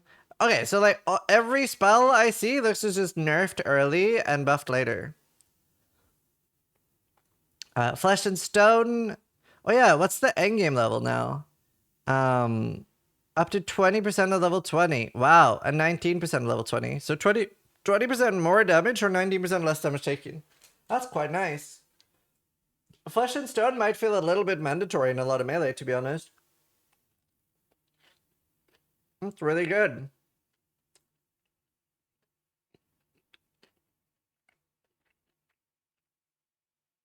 Firestorm or Meteor? Firestorm or Meteor? No, why? It's the same as everything else. Why did you tell me to check that?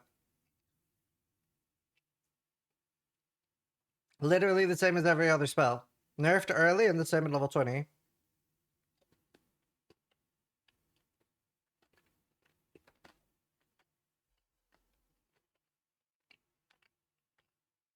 It's buffed as hell?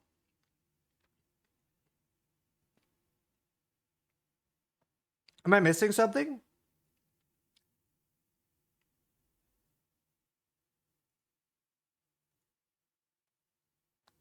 Can you explain why you think it's buffed?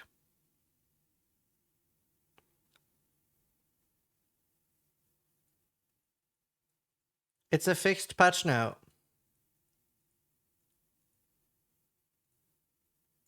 Who's thinking of Firestorm or Pelting? But it's corrected now? I'm so confused. Is that one of the things that got changed? It said 370 before. Ah.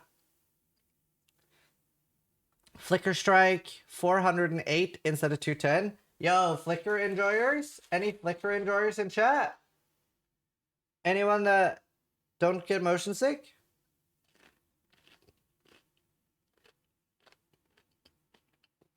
Almost done eating.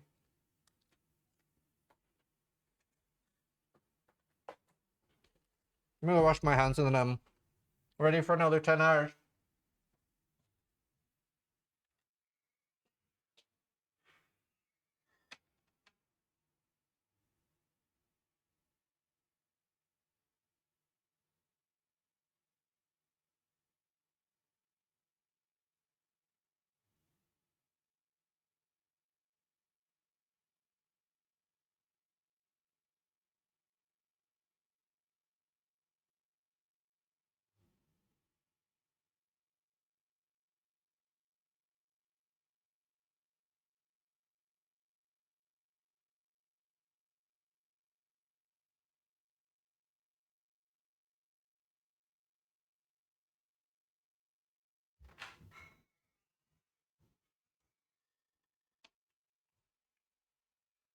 All right, I'm back.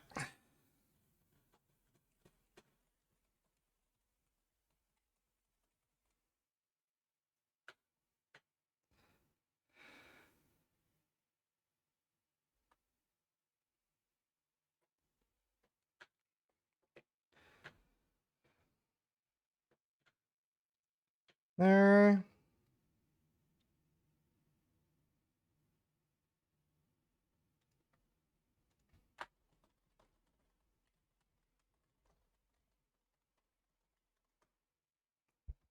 Frostblades log in. Let's see. We saw the Flicker Strikes. They're massively buffed. Freezing Pulse, same thing as all the other spells. Frenzy. Mana adjustments. Frenzy of Onslaught. Big buff. That's the melee one. The other one is bow only now. I wonder if bows and spells will still feel good. I hope so. Frosty Blades. Almost double damage. I feel like almost everything has gotten almost double damage. Catabasis.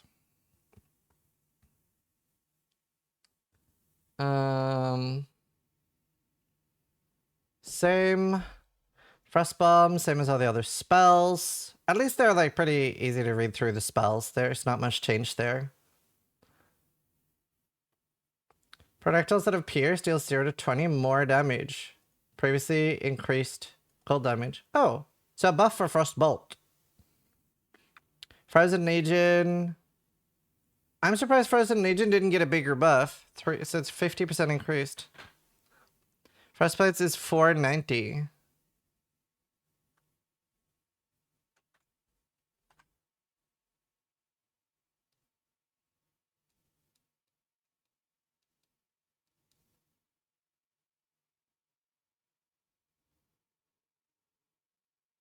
No, I've refreshed. This is 409, not 490. Is that a huge Frostbolt buff? I mean, it's like 16% more damage or something. I wouldn't say it's huge. It's like the effectiveness is still the same. Galvanic Arrow. Slight buff.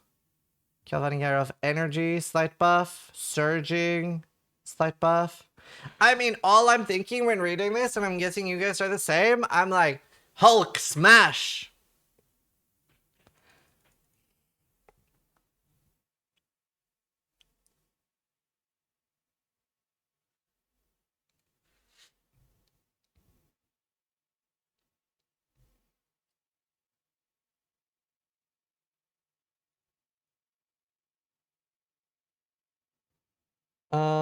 Yeah, General's Cry. Almost double damage, 51 instead of 36. Glacial Cascade of Fissure, just mana stuff. Glacial Hammer! Oh, I see that this is a buff line already. 662 damage. Wait, isn't Glacial Hammer literally absolutely batshit insane now? Isn't Glacial Hammer that Garatha did with that like unique mace like actually the strongest build in the game now? No longer has a point melee strike range buff. It's less damage for General's Cry. Scaling to 51% at gem level 20, previously 36. Oh, I see. Less damage. Wow, Glacial Hammer's insane. No longer has cold added damage against chilled enemies. 622. Wow. Honestly, Glacial Hammer is beastly.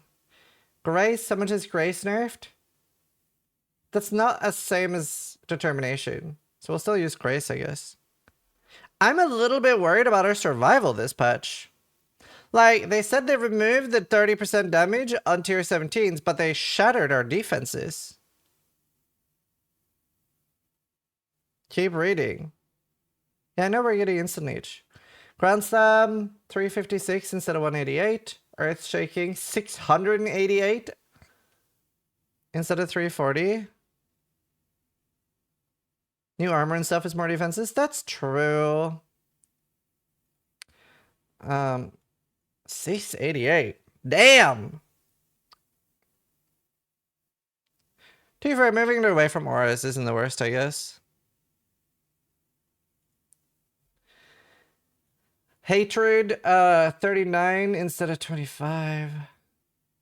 No longer causes you and your to deal more cold damage. His face is extra cold. What are we gonna do with our mana now, boys? What are we doing with our mana? Heavy Strike, 552 instead of 313. Herald of Ash is 15% Fizz's extra. Wow, this is really meleeing. We're all in the Church of Karn. I'm tempted to change my picture on Twitter to just be a picture of Karn. Use it for slamming, true.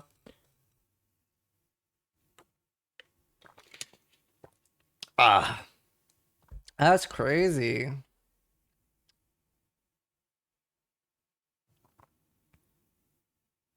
Heavy Strike, Herald of Ash, Hex Blast.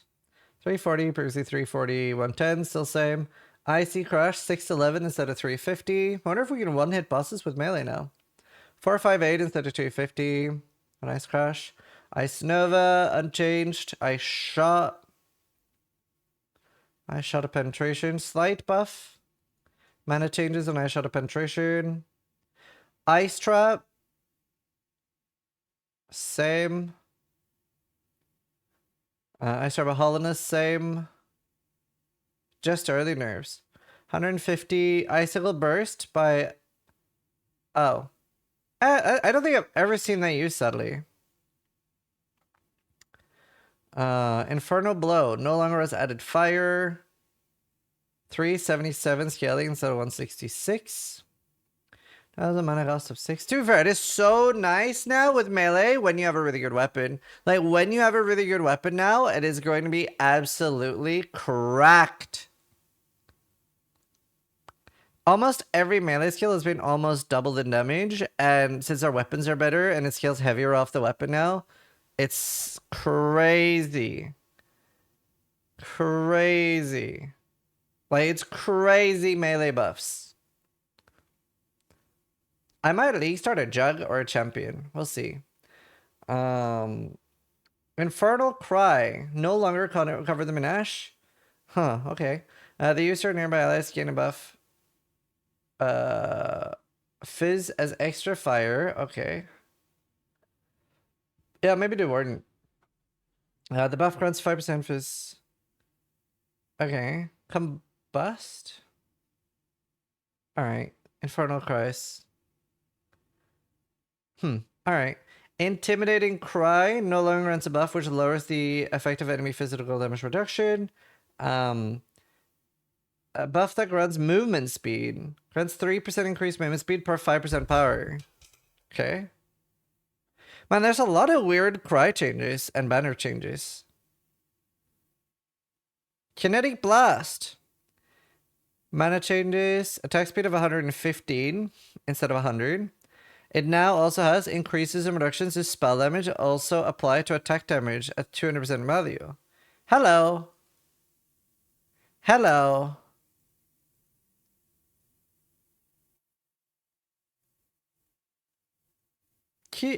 Kill. That is pretty big. How much is Crown of Ice?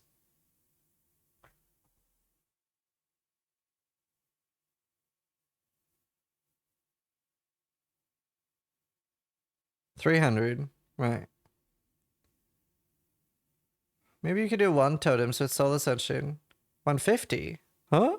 So this is better than? Weird. Fragmentation does not have that line, right? Yeah, Kinetic Bolt does not have that line. Just Blast does. I guess they're worried about the single targeted Kinetic Bolt, but they don't care about Kinetic Blast since it's for clearing. Right. Slight buff to Fragmentation. Yeah, DD is very dead. DD is very dead, it looks like. Lacerate. 393 instead of 154. Lacerate is very fun to play. That's over double damage, but it does lose his flat fizz, and it did have quite a lot of flat fizz. 629 instead of 320. No longer has physical damage. 346. Yeah, just buff for everything melee. 175 instead of 106. Higher mana cost. I'm really worried about mana though, dude. And I especially think the mana cost stuff might harm new players that don't know how to fix it with the new nodes. That like, I think a lot of people who are like relying on mana cost and mana potions are gonna struggle a little bit this thing. Let's see. Leap Slam. Big damage buff. Over double. Didn't they buff gear mods too though? Yeah. Leap Slam of Groundbreaking. 660 instead of 320. Lightning Arrow. No longer has added lightning. 149% effectiveness of base instead of 130. 20% buff at the endgame. Does lose a lot of flat. That's very bad for LA. Electrocution. Small buff there, but huge nerf there. Damn! Okay. Lightning Spire Trap. Unchanged to high level. Lightning Strike. 237. So not as huge a buff, but Lightning Strike has gotten really out of control in the past. So they're probably a little bit careful with that. Because that's gotten so out of control.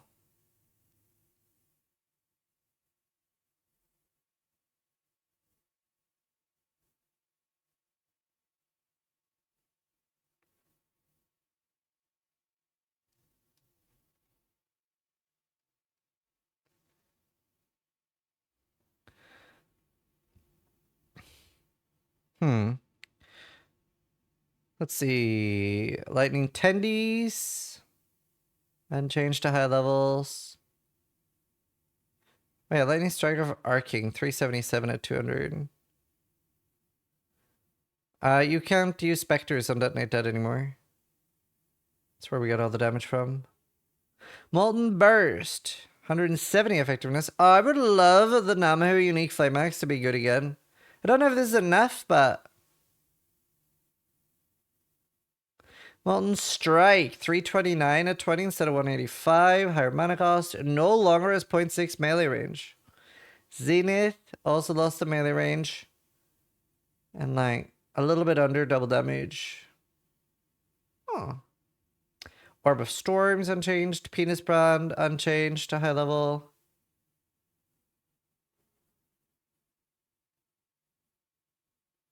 Skip Molten Shell? Oh, you're right. As a result, 115 armor. Wait, now it's a level requirement of 16, previously 4. Oh, so you just get it later. Strength requirement of 41. Right. Oh, not a big change. What is this music? Path of Exile music. Perforate, huge buffs. Pestily Strike, huge buffs. Poison Conk.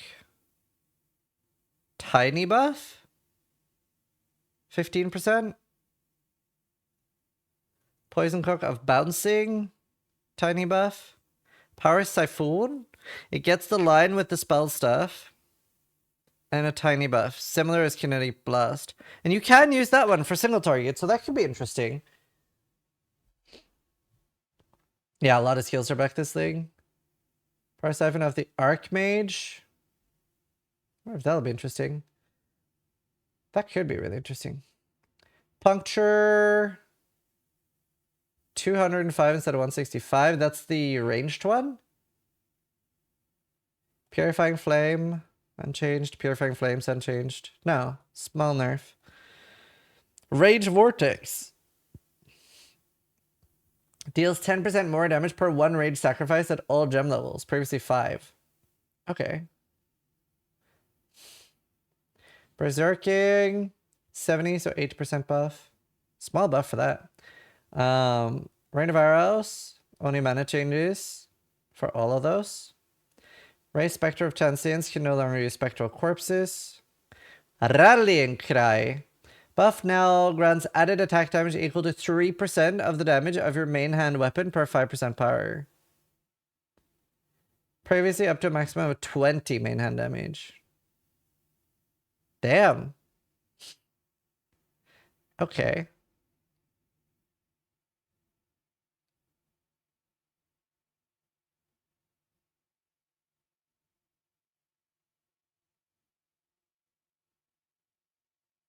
Huh.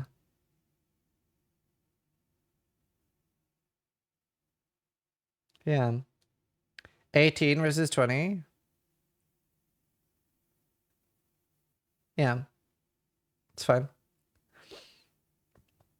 Reeve, massive buff over double. Reeve is very fun as well. Reave of Refraction, similar. Rolling Magma, just barely any changes. Scourge Arrow, no longer has added chaos at all. And then a slight buff to compensate. Scourge Arrow of Menace. That's the fun one, right? No longer has added flat and 12% buff. I'm thinking Cyclone. Seismic Cry no longer adds a buff, which makes it easier for you to stun. Buff grants 5% more armor per 5 power and stun threshold per 5 power. 50% more AoE instead of 30% increased. And 30% ink AoE per previous attack exerted by this worker. Wow, okay. Seismic Cry looks like a really good cry. That looks really good.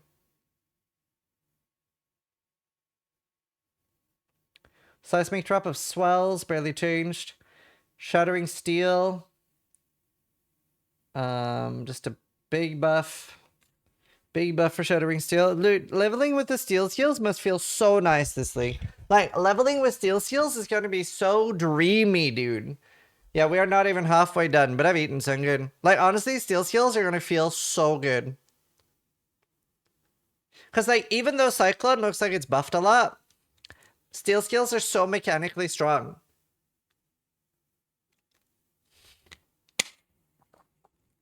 And they already felt good, but before they fell off on damage. No flat damage hurts though. Yeah. We'll see. But it's such a big buff, it more than makes up for it. You just gotta have, like, not a bad weapon. Shrapnel Ballista, barely changed. Just removed a lot of the flat. Same with of steel, barely changed. Steel heals with impale, yeah, maybe. You get more flat damage from weapons now, don't you? Yeah. Shield crush. Right. It now has 4 to 6 base offhand damage, unchanged, with values of 300 to 450. 300 to 450 instead of 172 to 258. 3 to 5, so it's buffed per flat. 8 to... Wow. Wow. Okay, the problem with Shield Crush, though, it feels so cancerous. It does feel awful, don't you think? Like, Shield Crush feels awful. It is an awful skill to use. It always is great on paper, but then you realize you have to play Shield Crush. So I don't think I'll be playing that. It is good. And the Chieftain one was buffed a lot too. Yeah. Shock Nova mana changes and... No, not mana changes, just the early damage scaling down. Siege Ballista mana changes, same here. Smite up a lot, almost double again. Divine Judgment, a lot buff too. Snipe mana changes. Spectral Helix, barely buffed. Damn. That's fair though. But is it good enough right now? I don't know if Spectral Helix is even competitive right now. I don't think it's competitive right now. Right, I'm excited for this one. Spectral Shield Throw. Please be massively buffed. What's that, like 20% buff? No. Yeah, 20%, literally 20. 364 to 300, that's literally 20. 3 to 5 per 15 armor, previously 3 to 4, and 5 to 9, so a little bit buff. I mean, it is buffed, and Spectral Shield Throw feels amazing. So Spectral Shield Throw Gladiator could be a really good starter that falls off quite fast. And if we get a new shield base, and we're getting armor buffed on shield. So, honestly, I wouldn't... Honestly, doesn't that sound really nice? Like League starting a Gladiator and just being super fucking fast and then rerolling into something solid later? That sounds so nice to farm currency on. That's a choice. Like, that sounds like it's gonna pop the fuck off early. And it's so fast, and it feels so good, and it's kind of safe. Why is Gladiator fast? Well, I haven't seen the new rework Gladiator, but I'm guessing we still have fun charges and bleed pops. If we don't have fun charges, then it's less fast. But that sounds really nice. We have no fun charges. Ooh. Okay, well, we'll look at Gladiator. No fun allowed. Spectral Shield Throw of Shattering. It's just cold version. Bit of a buff. Spectral Throw, barely changed. Materializing, also not too big a change. 340 from 280. Split Arrow, loses Flat Fizz. And gets a small buff to compensate. Splitting Steel, very excited for this one. No longer has Flat Fizz. Will hurt low levels. 330 instead of 210 though. 120 instead of 70 early. That looks really nice still. That looks really nice. The ammunition one needs a bigger buff in my opinion. Because like, why would you want the ammunition one when the normal one feels so nice? It could be like 400 on ammunition. Static Strike as a base mana cost of 6. Scaling up to 346 instead of 188. Big buff for Static Strike. Stormcall. Just the same spell change. Storm Rain. So most arrow things have gotten a mana change. And most spells have gotten a early game nerf. Now has a mana cost of 8 at gem level 1 for Sunder. 629 instead of 329. Damn, dude, that's based. Sunder boys! Of Earth Breaking. 503 instead of 250. Over double. Sweep. 664 instead of 281. Tectonic Slam. 542 instead of 275. Big buff here for Cataclysm as well. Tornado, unchanged. Tornado Shot, just mana. Toxic Rain, just mana. And it does have mana issues. Yeah, Sunder looks great.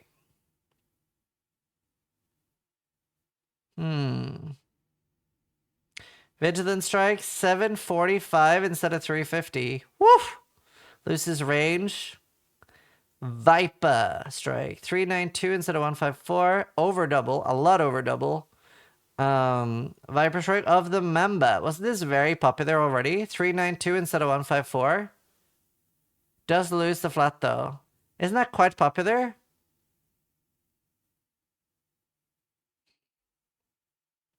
Void Sphere, barely changed. It was only good with Tinctures. Ah. Volcanic Fissure, 344 instead of 185. Snake Eating, 316 instead of 185.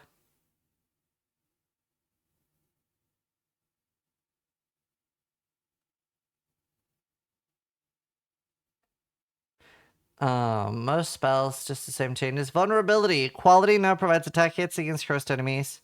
10% chance to aggravate bleeding. Okay. War Banner is no longer reservation skill. Now it does 8% more accuracy, 4% more physical damage. So this one's usable. I feel like all the other banners are kind of shit. Does it give adrenaline still, or probably not? So I feel like War Banner you can use. But the other ones are so conditional defenses, and you never want conditional defenses. Like, I don't want to be 80% suppression, like, oh, I'll chuck down my banner, and for 7 seconds, I'll have 100% suppression. Like, all the other banners are garbage. Did you reread the first one? Why?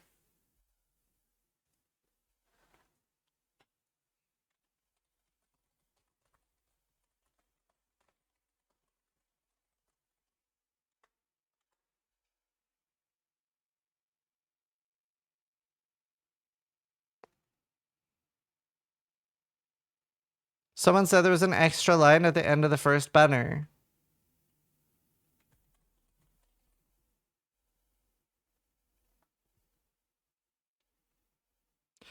Um, 8% movement speed, 8% suppress. Nope.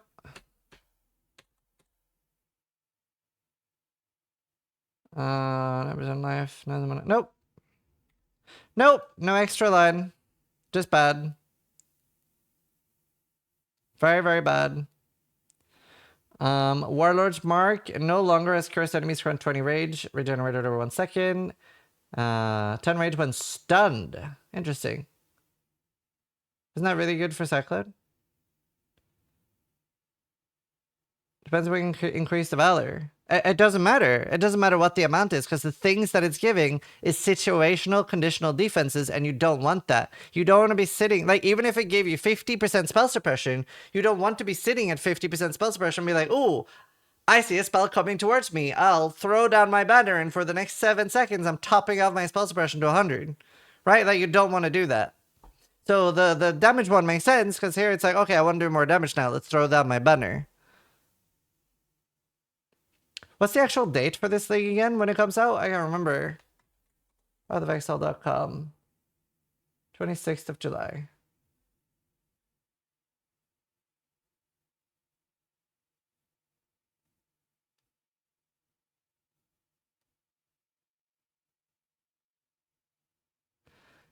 Let's see.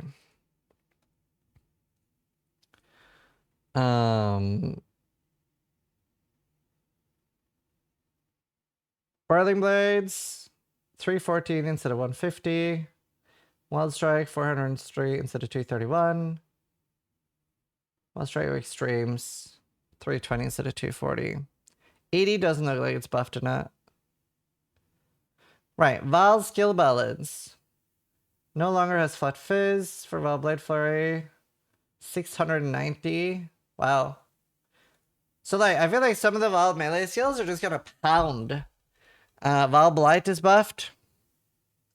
Val Burning Arrow is buffed. It just looks like really big buffs for every Val skill, no?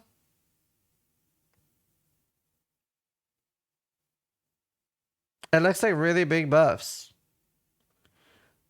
A lot of Cyclone's kind of trash, but yeah, big buffs for that too. No Val cooldown and Sean? Yeah, like, honestly, let's see, is Valspark here? Valspark is not here, but I'm thinking Valspark might be back. Val Cleave, 726. Damn, dude. What's Val Glacial Hammer now? It's not the frozen orb around you anymore, right? This all looks insane. Like, huge Val buffs for everything. Val Molten Shell. Oh. The buff grants 115 armor. Okay, so it's basically unchanged. Val Molten Strike. Man, just like huge Val skill changes. Damn, just huge buffs across the board. 522 damage instead of 375. Wow, dude, ground sum looks based. This looks awesome. This is gonna be such a melee league. And melee weapons are so fun to play with and craft as well. Like, it's so fun.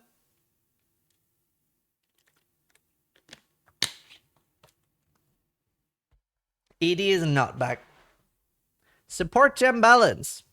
Wait, no Archmage change? No Archmage nerf. Holy, no Archmage nerf. So Archmage is still very viable and very strong then. Chance to bleed can now support heals that create minions. No longer cost support attacks. Oh, okay. Chance to bleed zombies early. Cool. Nah, I'm melee wise, I'm thinking dual strike or glacial hammer. Glacial hammer looks absolutely cracked. Absolutely cracked. Decay, slight buff, Earthbreaker by thingy by the boots. Whatever. Oh, 90% more damage. It does lose a link, so. I don't like how it's under place right now. Oh, they changed it, didn't they? Fist of War. Ancestrally boosted slabs deal more damage with hits. Impending Doom. Doom Last. Man, I miss Impending Doom already. Increased duration. 30% more skill rate. So it's nerfed a lot. 39 instead up to 64. Oh, but quality supports have more skill effect duration. Okay. So maybe not too bad. But it's always more now? Wait, so increased duration's crazy now. Because now it's 49% more instead of 64% increased. That's insane. Like, it actually might be worth using in some other things too. Might actually be worth as a damage support for some things. I wonder if that'll be crazy. You know the alt quality Earthquake? Doesn't that have some line that if it takes forever for explosion to give off, it's like giga damage? What if you use increased duration on that and do like an insane dot? You'll go like, boom, one bunk man. That could be pogging. But you cannot map with that? Yeah. I'm thinking for one-shotting bosses. Quack. Source, I've done it. Yeah, I think that'll be a really cool thing, this thing. Infused channeling. No longer has the duration tag. It requires 70 and 48 dex. No longer has infusion last 6 seconds after you finish channeling. Gain infusion. Okay. It now has, while channeling support skill, take 8% less damage from hits. Support skills deal 20% more damage at gem level 1 instead of 15. 29 instead of 24. Take 0 to 2% less damage from hits is the quality. Cyclone looking spicy, boys. Inspiration now causes supporter skills to have less mana cost instead of reduced. Cool. Prismatic Burst. Unchanged. Rage. No longer causes supporter attacks to deal additional fist damage per 10 rage. It also no longer causes supporter skills to get rage on melee hit. Gain 3 rage on attack hit at all gem levels. So it works with bows now. To gain rage. But rage was melee only still, right? Wasn't it melee fist damage from rage now? Do I remember right? Because they've changed all the wording to attack hit. Thank you for the 16 months. Changes look great. Shockwave, got a big buff. Trauma. Trauma gets a nerf. Trauma gets a nerf. Inspiration change is a nerf? Yeah, you're right. Urgent orders. Oh, no longer +2. Oh, but huge mana. Oh, dude, I hate when they make mana an issue, personally. Berserker.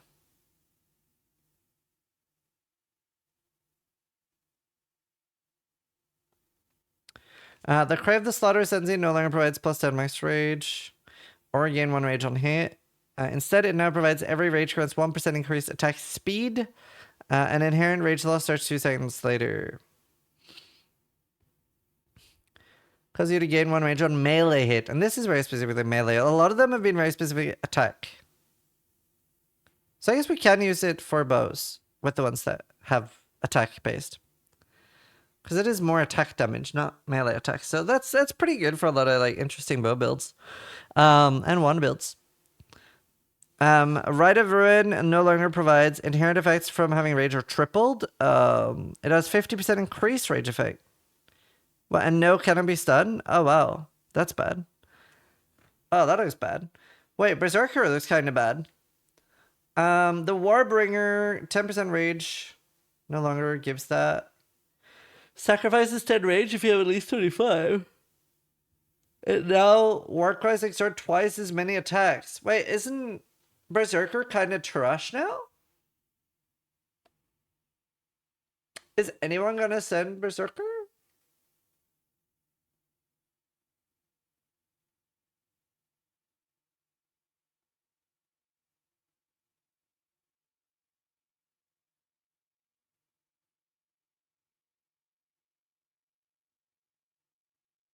I'm going to send Berserker this league. You have fun with that. I'm not doing that. Chief Itan, the Tawa for Strength Ascendancy has been removed. And what did we get instead? Adahongui, Moon's presence have been replaced with Sion, Sunroar. Warcries have infinite power.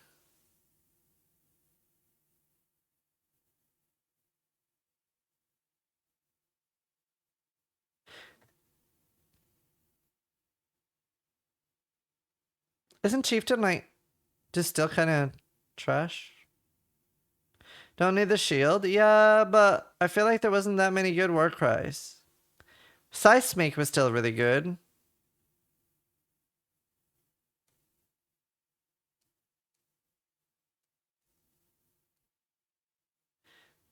I don't know. I would like to see a Chieftain rework. Juggernaut no longer provides 4% Chaos Rest per endurance or 8% reduced elemental damage at max. It now provides 1% additional elemental damage reduction per endurance charge. Okay. That's fine. Could have been worse. Unbreakable, 8% of armor applies to... Unbreakable, 8% of armor applies to Fire, Cold, and Lightning. No longer provides. As 15% armor also applies to chaos damage taken from hits.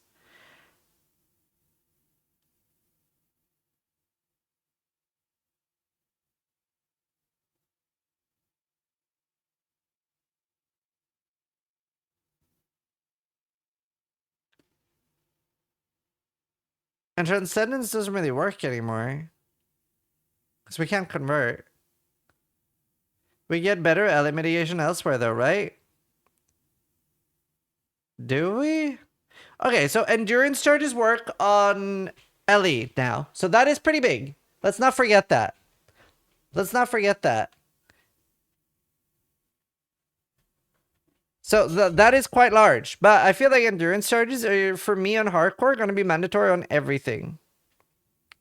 Hierophant. Honestly, Hierophant Archmage, very, very extremely good starter this league. Hierophant Archmage, extremely strong starter. Sibakwa looks very nice this league as well. Honestly, Hierophant, such a strong hardcore starter.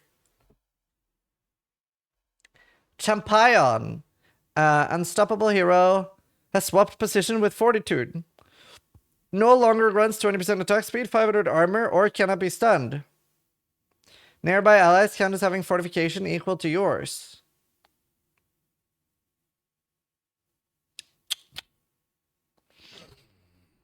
Fortification, you have 15 fortification, previously 20. The inspirational ascendancy, you have bonus 7 no restoration when you leave your butt. Okay.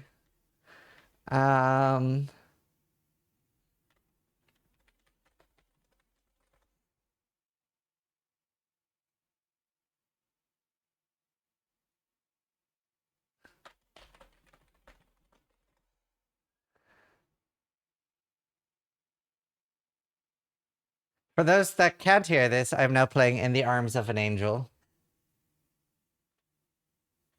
Can we have a minute of silence?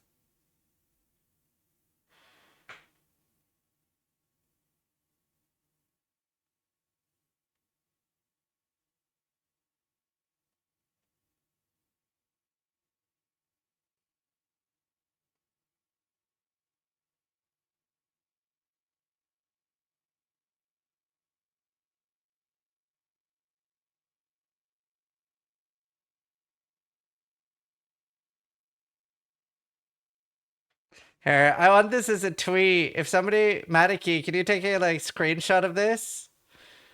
Like just the part of me next to explosive arrow with a salute.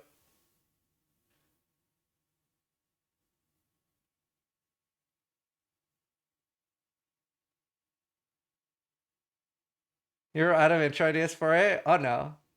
Is that your left arm? Right arm?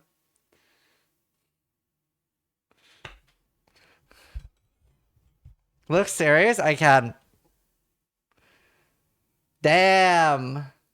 Yeah, explosive arrow is very dead. Explosive arrow looks very extremely dead.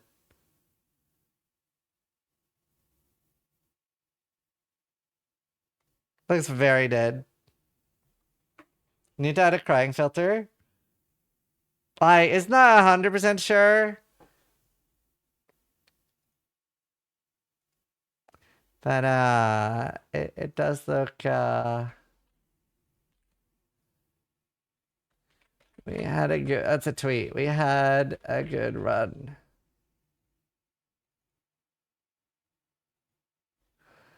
Yeah, I mean, it is what it is. Sometimes the skill you like gets nerfed, and that's fine, and then you find a new one and you like that. I got a better meme. I've already tweeted it. Still fine on Ellie.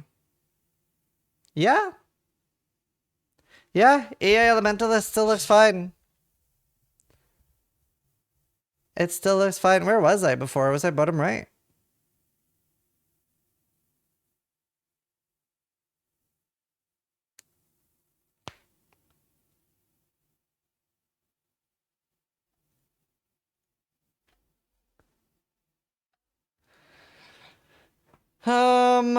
Right. Gladiator. Gladiator sense being completely rebalanced. War of attrition. 1% more damage with hits and ailments to rare and unique enemy. This one's so insane for going Giga Tank. 100% more damage eventually. Like, this is actually really cool. I was bottom left? Oh, okay. This is really cool. Like, this is such a Quinn node. And I think that's really cool that they are going to reward you for tanking. It is really cool. It is very cool.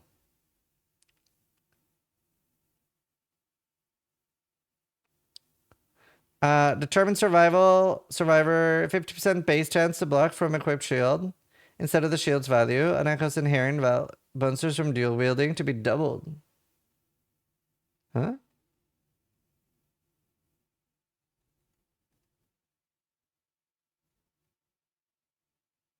Wait, I don't get it. Causes you to gain 50% chance block from equipped shield.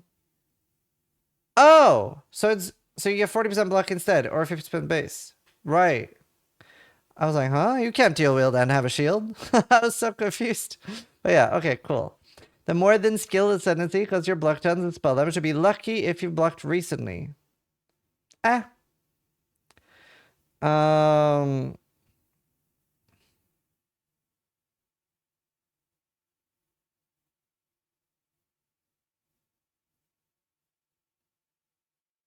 Double shield if only. Yeah, that was in my bingo. Measured retaliation. Retaliation skills can be used for an additional 2 seconds. 50% chance for them to remain usable. Retaliation builds are probably going to be pretty spicy. Kind of annoying though, but pretty spicy. I think there'll be more mappers than they will be bossers. I guess it'll depend on the boss. Gratuitous violence. Still have explosion. What was the pop before? Because it's 20% now. 5% attack speed, 15% chance to cause bleed. It was 10? Nice. Yeah, I thought it was a buff. Bleeding to inflict aggravated. Requires gratuitous violence. Higher damage as though the target was moving. So that's huge. Bleed should feel really good this patch. Weapon Mastery Ascendancy. 20% more area of effect while wearing a mace. Oh yeah, this is the one where you could have Vara Nostra for all of these things. Vara Nostra probably going to be pretty expensive this thing. Although, the problem with Vara Nostra is that it's not like it has like insane damage. Maybe offhand of Vara Nostra. I'm sad that we lost the like fun charges though. Yeah, ambidexterity could be really good for it.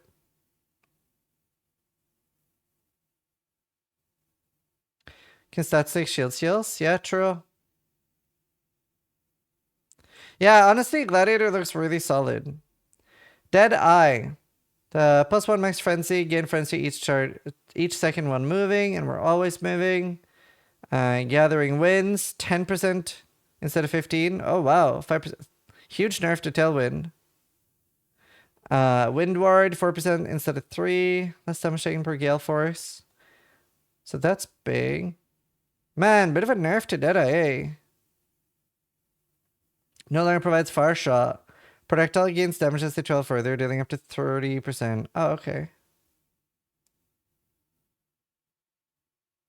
Huh. Use that stack with light nice glare then, because that probably still gives fire shot. The Warden has been replaced by the Raider. Oath of the Springs. Shocks from your hits to increase damage taken by 2, and provides you can apply up to 50 shocks to each enemy.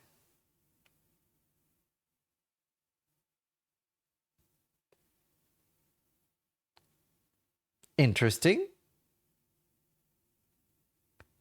100% more damage if you can do it fast enough. Huh. Huh. Yeah, they stack.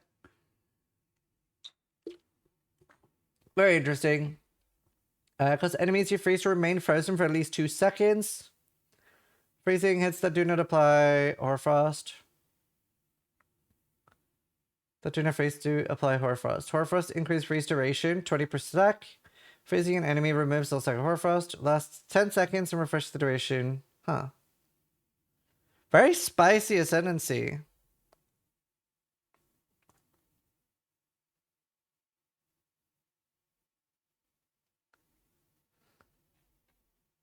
Oh, that's funny, Shreya. Holy shit, you made that fast.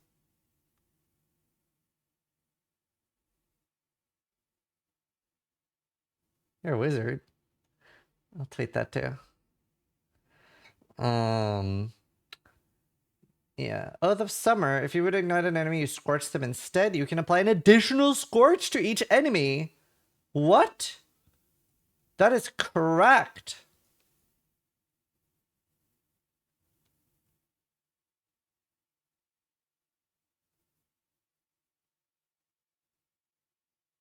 Wow. If you can scorch and shock, you're going to do some insane damage.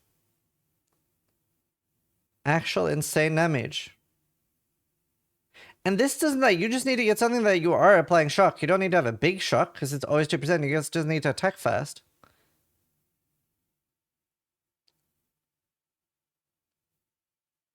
Avatar of the Wilds. Gain 1 Unbound Fury when you inflict an elemental ailment. No more than 0.2 every second for each type. Can I gain Unbound? Yeah, Cyclone could be. Like Elemental Cyclone. Elemental Cyclone Warden could definitely be a thing. No more than 0.2 seconds for each type of ailment. Your hits always inflict. Oh, but that's only periodically. Your hits always inflict freeze, shock, and ignite while unbound. 80% more elemental damage while unbound requires oath. Man, I hate, like, I've never ever enjoyed like a, oh, now I'm good, now I'm bad. Now I'm good, now I'm bad.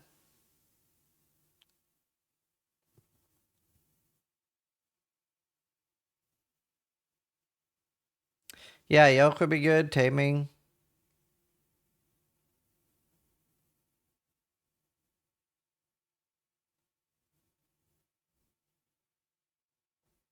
Yeah, it's per each type. Still though, decent.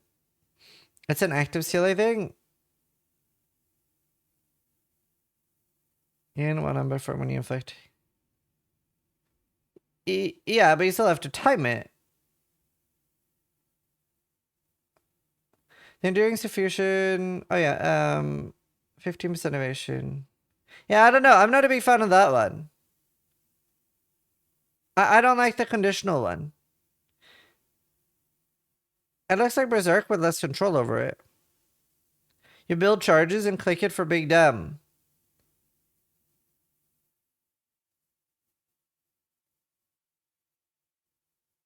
I mean, if I can literally pop it like Rage, as in when it's full I can pop it, but it doesn't sound like that. It sounds like I use it and then it charges and pops when it's full.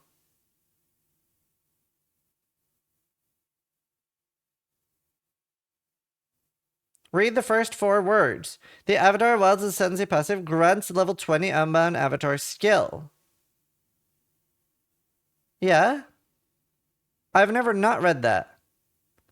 The way it sounds like it works is that you get a skill, you activate it, then you start gaining charges, and when it's full, you get the 80% more damage. It just sounds like something that periodically pops when you're full. It doesn't sound like something that charges up to 100 charges, and then I can pop it like Berserk. If it's like Plague Bearer or Berserk, then it sounds great.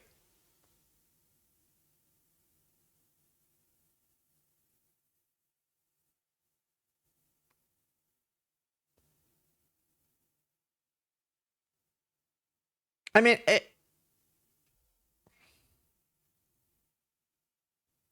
it's not in the description of the skill, it's in the Ascendancy node. Yeah, drops are still going.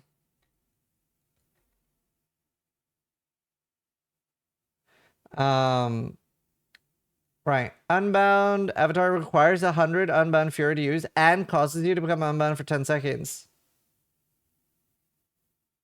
Cool. I don't know why they don't have that in the patch notes. 80% morality. So then it is like Berserk. So that actually makes it unusable then.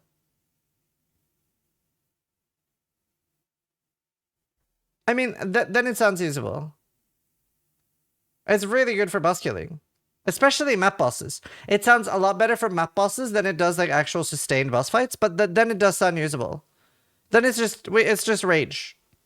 Like Berserk. It's just Berserk. That does sound really good then.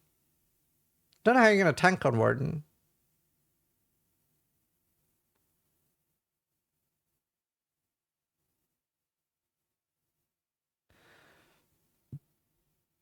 Your totems are just gonna die if you're EA Warden.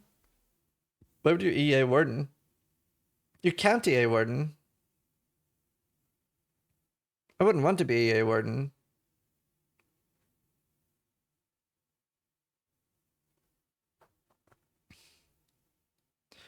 I was saying the elemental SST, if anything. But you also want something that like attacks a lot. I don't know. It could be like some sort of like wand character as well. Like a wander sounds really nice. I don't know. There's a lot of interesting things there. Endearing Suffusion causes Tincture to linger near 0.5 seconds per mana burn when it was deactivated, up to a max of 6. 30% less mana burn rate. Innovation rating. And 10% increased effect. Experience Herbalist. Allows you to have an additional Tincture. Will that fuck the mana even harder though? Can you out-regen it? And 10% increased effect, increased evasion. Tincture effect also apply to ranged weapon attacks. Wonder if we still have the poison one. Mother's Teaching, level 20 bark skin, really good early. Ascendancy, minus 15 fire, cold, and lightning damage taken from spell hits per bark. Prevents 2% spell suppression damage per bark below maximum. Oh. Wow. Lose 1 bark when hit by an enemy spell. Woof, woof, woof. Small passive priority, 5% chance to press, so 50% evasion. Alright, Warden looks really solid. Woof! Warden looks really good. Solid. Solid Ascendancy.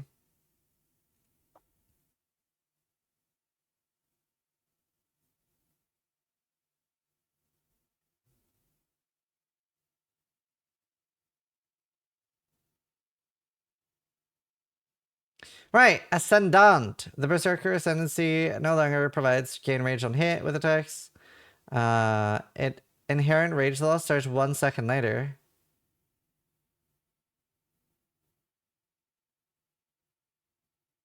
Can you imagine speccing into an Ascendancy point as Ascendant to get that?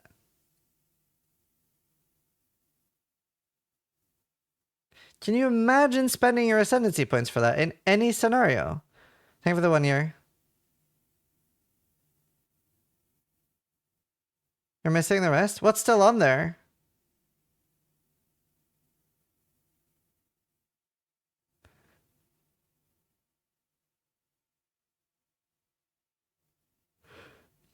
Isn't it like 10% more damage? You take more damage and stuff? Like, it's still not very exciting.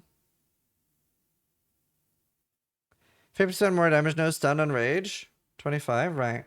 Ah, the no stun thing is good at least. Totems taunt, enemies around them, no longer rent. 20% Warcry buff effect, plus whatever other stuff it gives. Deadeye, projectiles, it no longer provides projectiles gain damage as they travel further, dealing up to 50% increased damage with its targets. Gain a frenzy charge every 3 seconds while moving. See, this one's nice. That's a good Deadeye one, plus whatever else it gives. Is that plus projectile or something? The Deadeye one is really, really nice now and makes it very usable for other things. Gladiator. Passive skill no longer provides hits, ignore enemy physical damage reduction if you blocked. It now provides 25% chance to aggravate. Oh, 25% though. 50% base block chance from equipped shield instead of the shield's value. Wow. Dude, just getting 50% base block from your shield is kind of cracked. It's so easy to block cap. So easy to block cap. I think you can't have any tinctures, so additional lets you use 1. Oh.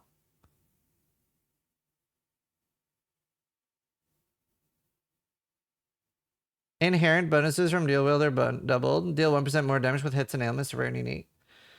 This is so good! Wait, what the fuck? No, 1 by default. The Gladiator Scion node is correct! The fuck? Wait, what? Wait, what the fuck? Huh?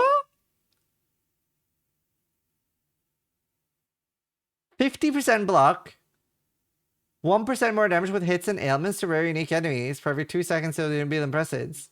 You don't even need to be melee or anything for this. This is just insane. What the fuck? What's the Warden one?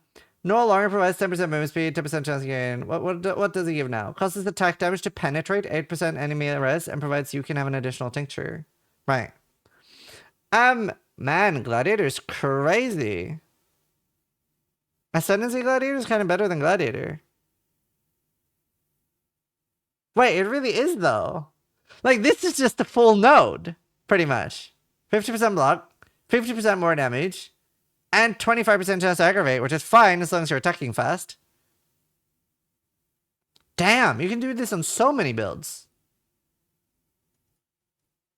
That's so stupid. What the fuck? You don't even need to be bleed. Like, this node, you can use on, like, spellcasters, minions, fucking... I don't give a shit. You can just use it. Well, not minions. Well, I mean, the block is nice. That's crazy.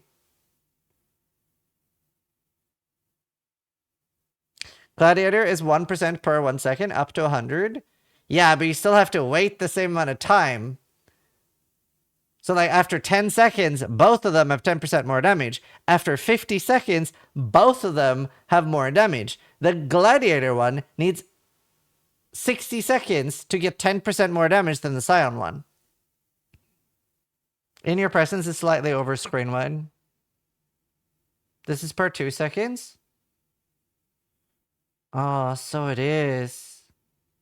You're right. It's every 2 seconds. Zizaran and reading. Classic. Okay. Okay. Still, though. It's still insane. Like, I feel like just the fact that you're getting 50% block or 40% block from dual wielding is insane. Like, that alone is insane.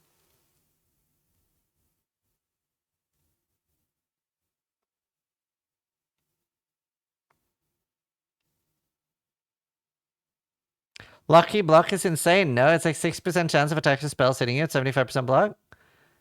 Does it work like that, though? You still can't go over 75. Like, having 75% lucky block still doesn't give you higher than 75.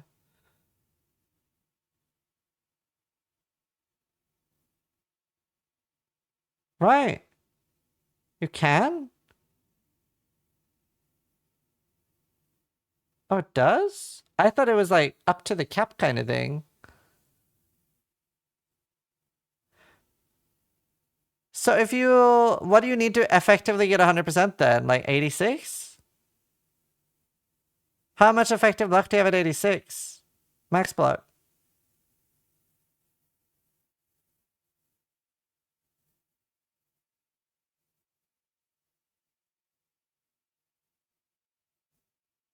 You can go over 100.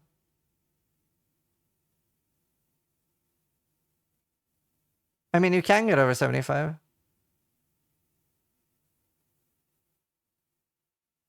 Also, didn't we have 100% block one league? There was one league we had 100% block. At 90, you have 99%. Max block now is 90. Affliction? Yeah, maybe that was it. 80% gives virtual 95. What's the actual highest max block we can have now?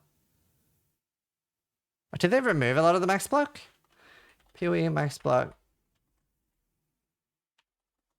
It was fun. This gen modified up to a hard cap of 90. But if you have 90 and lucky, don't you have effectively 100? Don't you have 99 then?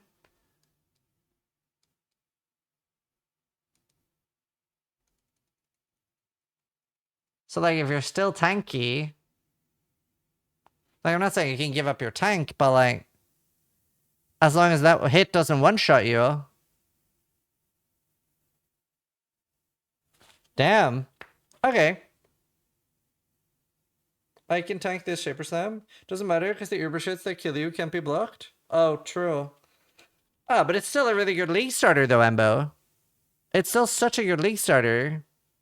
Just play with 65 lucky. It's 88 effective. Yeah.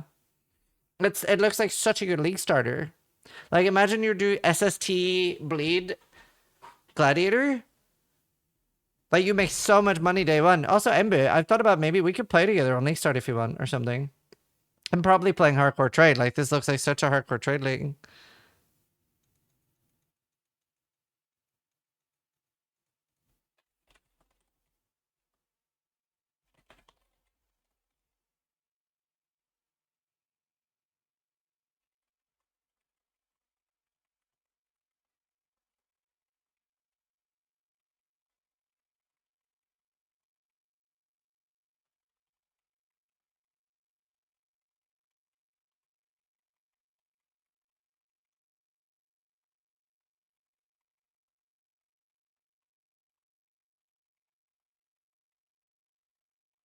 Is that SST Blue Glad? I'm thinking that is a league starter, yeah.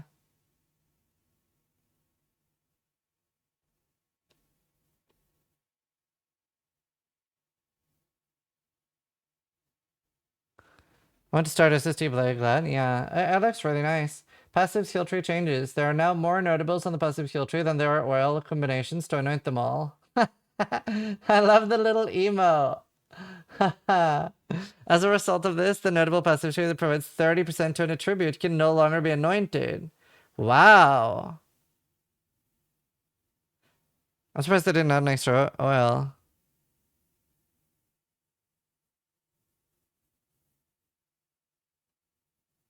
Beef! The Valpact Keystone no longer provides any of its current stats. Leech from melee is instant. Impaler, inflict 5 additional impales on enemies, previously 4.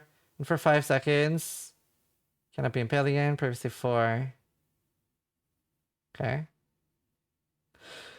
Versatile combatant. Minus 10 max block chance, previously 25. That does sound really good for League Start now. Warlord's Keystone passive skills, once again known as Call to Arms. It no longer provides war cries, no longer exert attacks, or war cries also around throw buffs to nearby allies. 100% war cry duration. Dude, I'm giddy for this League Start. Perfect Agony Shield no longer causes modifiers to critical strike multi. To also apply to damage over time. Damage over time multiplier to be equal to critical strike multiplier. To not deal extra damage, it makes the non-critical strikes cannot inflict ailments. Oh, interesting. Huh.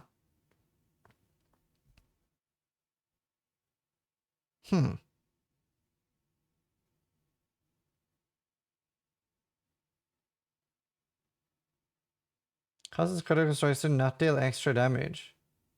Cannot inflict ailments. Oh, non-critical strikes cannot inflict ailments. Wait, that is kind of insane.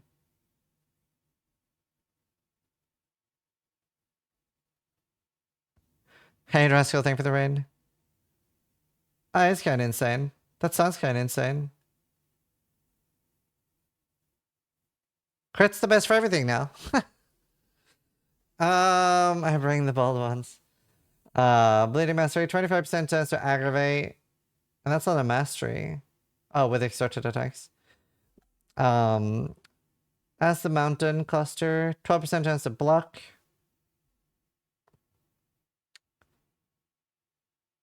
I kind of hate looking at skill points like this. Is it just me? I like really prefer looking at these on the skill tree.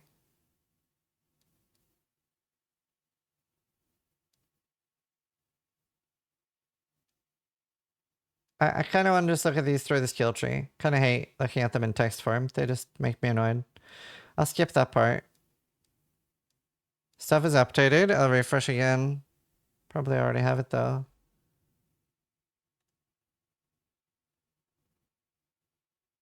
Look at PoE Planner. Yeah, we will.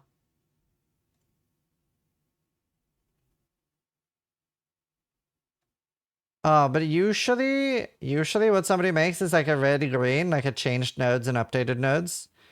We do get that pretty fast, so let's continue reading the other stuff. Yeah, that's the problem. Where do you start? Usually we go to red green. The Adorned now is 0 to 100 instead of 50 to 150. I was hoping that it would have 0, but I was hoping it would still go to 150 or 130. The Adorned is just straight up Garbo? Yeah. No, like, it's completely useless. What I would recommend is if you find one with 100%, if you just sell it to me. It's completely dead. I would not bother using it. If you get a perfect roll, I would just sell it cheaply because it is so bad.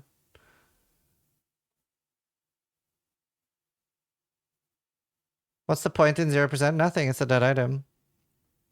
Dancing Dervish unique sword no longer has manifested. Dancing Dervishes disable both weapon slots.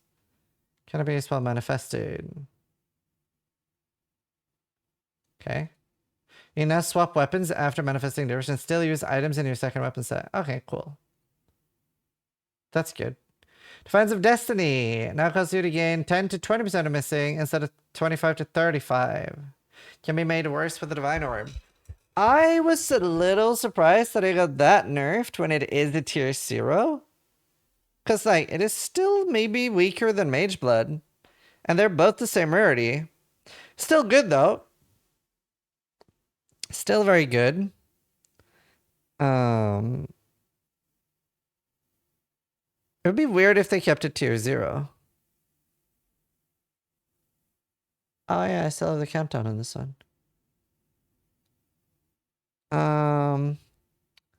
Elixir of Unbroken Circle Unique Flask, 50 to 80% skill duration, or flask duration. Okay. Eternal Damnation. Now it cannot gain endurance charges and cannot gain power charges. Just that, what if you have Ralakesh though? It still works with Ralakesh. So it's fine.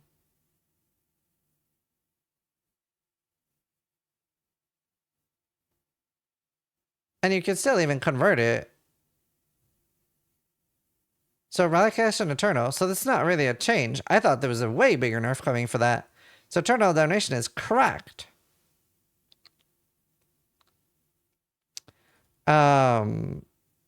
Oh man, Sanctum's gonna be so much money. Hand of Fervent Unique Gloves now causes hits to have 35 to 50 chance to ignore any enemy physical damage reduction while you have a sacrificial seal, instead of 10 to 15 overwhelm while you have a sacrificial seal. Assisting items can be up at it to the values with the Divine Orb. Damn.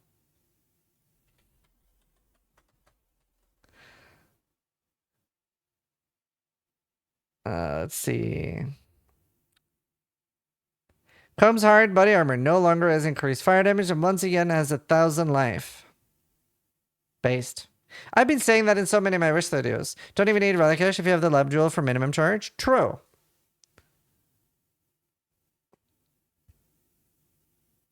Or it could be a Hierophant. Hierophant looking really solid as a leak starter. Lethal Pride unique jewels that added physical damage as fire. Now use 1 rage on melee hit. Like Kosade, cold damage to retaliation skills. Martyr of Incense, level 15 vengeance. Oh, no longer has. Night Grip, gain added chaos damage equal to ward.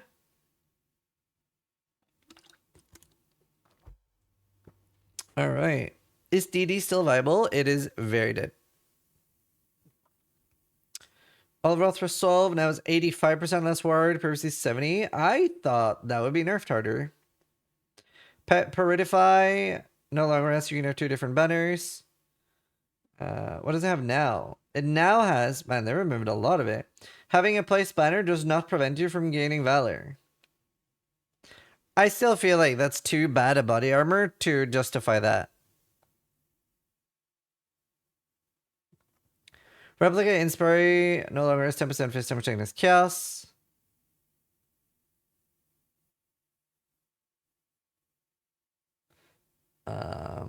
Raigwell's command, each rage 2% dot multi, previously 1. Surrender no longer has level 30 grunt reckoning. Taste of Hate no longer has taken as cold. Is now has 20 and 30 fire and lightning from hits taken as cold. I guess we're not far being coil anymore. Hello, darkness, my old friend. The Reckless Defense and Replica Reckless Defense, 2 to 6% chance to block. Cool. Item changes. Item quality has been reworked. Now, it does say 20 quality from very low level. I do hope that's up to, like, item level 20. Because I don't really care at, like, item level 6. I'm still not going to care that much about 20 quality on a weapon. So, like... I wonder it'll also, like, preview... I wonder if it'll show me before using one. Why not coil? Because they killed it. It does not have 10 to 15% physical damage from hits taken as cold anymore.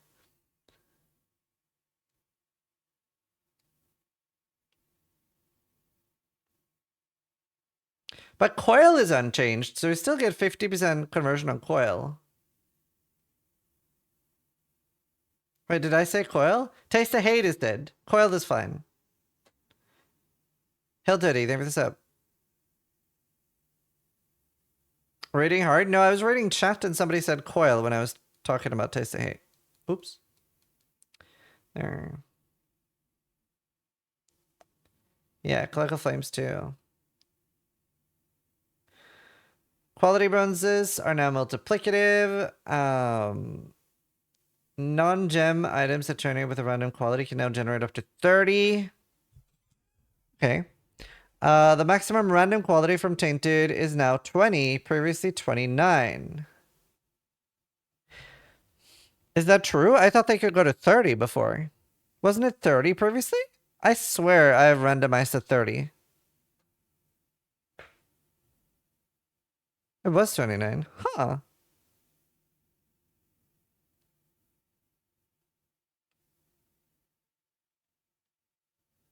Right.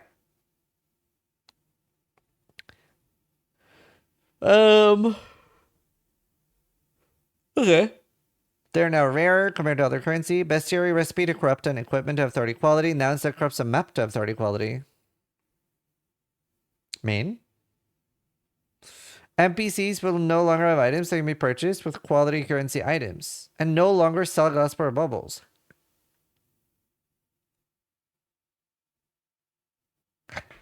What the fuck? This is just really bad for no reason. This is really annoying. That's how I get all my bubbles. That's gonna suck in Solo Self-Fun. Rewards from league content that granted 30 quality, now grant 20. Hits with this weapon have 50% chance to ignore enemy fist damage. Previously 30 max quality. Okay. Huh. Interesting. Hope they'll drop more often now? Surely they've made them drop more often to balance. Apex Cleaver, higher damage. Implicit now hits with this weapon, ignore it instead of 40 quality. Oh yeah, quality would be so strong now. Cartographer Chisel Vendor now only accept a gavel base type rather than Stonehammer and Rockbreaker. Okay.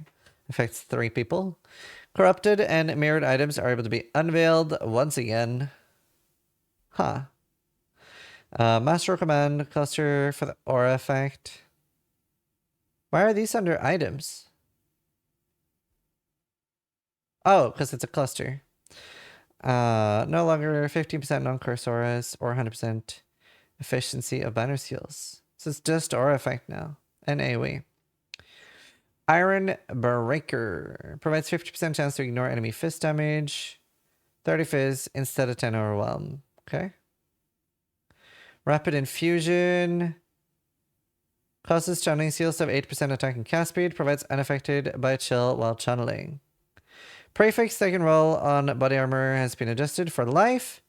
The tier that provided 10 to 29 now provides 10 to 24, scaling up to 189.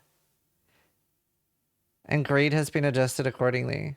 Suffix on weapons that provided burning damage, bleed, and attack chance of bleeding can no longer roll. Oh, nice. And poison. I guess it's a nerf for some things, but for things that don't want it, it's like nice not to have that filler there. Perfect has been renamed to Opulent, no longer its quality. It gives more drop modifiers, and no tagless modifiers. Oh, that's kind of interesting.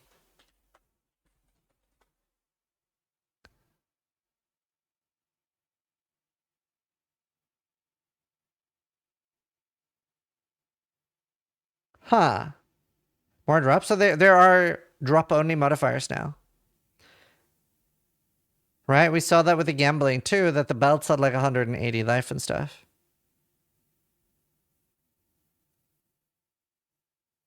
It's probably to make us like actually pick up more rare gear. And instead of just adding more mods like Incursion. Incursion modifiers, they increase spell damage and gain replaced by a trigger socketed spell, force and cooldown. Wait, isn't that just Betrayal? Trigger socketed spell and using a skill with a force and cooldown. I don't think that's how it works. I do. Yeah, tagless is stuff like suppression.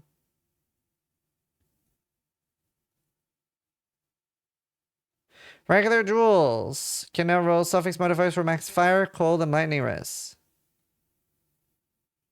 Kind of crazy. Many modifiers that granted physical damage taken as LE or Chaos cannot roll. Includes Incursion, Temple, and Del modifiers on helmets, Corruption modifiers on shield, Fire warbands on helmets, and Watcher's Eye modifiers.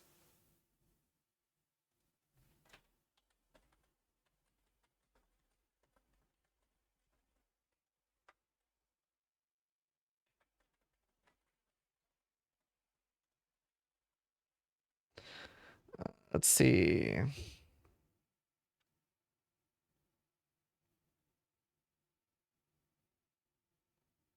Huh. Fist Sustain is gone, basically. Well, we have Lightning Coil. And Watcher's Eye. So you can probably still get like 70%, which is really, really big still. Essence of Horror is 10% reduced instead of... Oh, wow. Oh, but per endurance charge. Okay, interesting.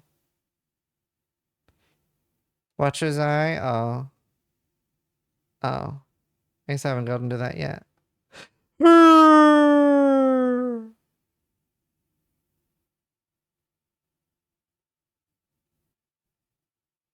Added a new set of modifiers for purity auras that can roll on Watcher's Eyes to replace the physical damage taken as cold above. Oh. That can roll on Watcher's Eyes to replace the physical damage taken as element above. Right. Yeah, so that's all gone. Right.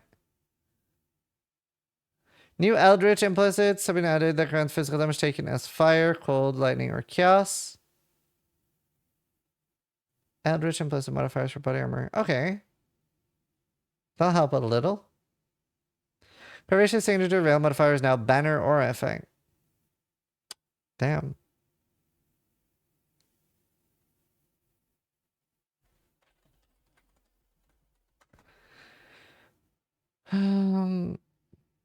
Interesting.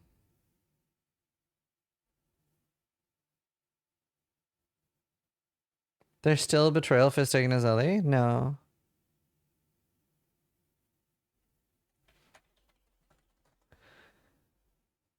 Corel signature, Warcry, buff effect instead of physical damage taken as fire. Eldritch implicits to aggravate. Iron Flask now lasts 4 instead of 5, and with it says 2.5. Values for block attack damage and chance to block on a cluster. Speed increased in some cases. Block. Okay. Suppress spell damage. Okay, interesting. So timeless duel small buff. Block attack damage and spell damage being increased for regular and abyss duels.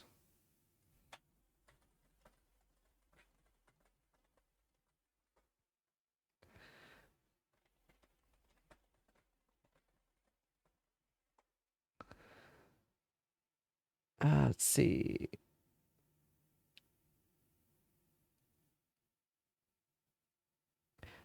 Hmm.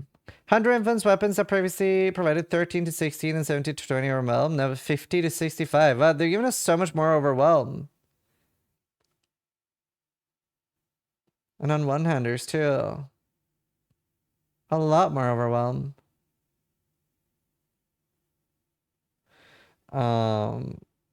Belt modifier. Ignore enemy fist damage reduction.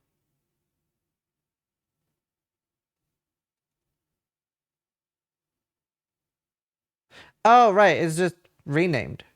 It's just renamed. Overwhelm is gone. Yeah, endurance charges are huge.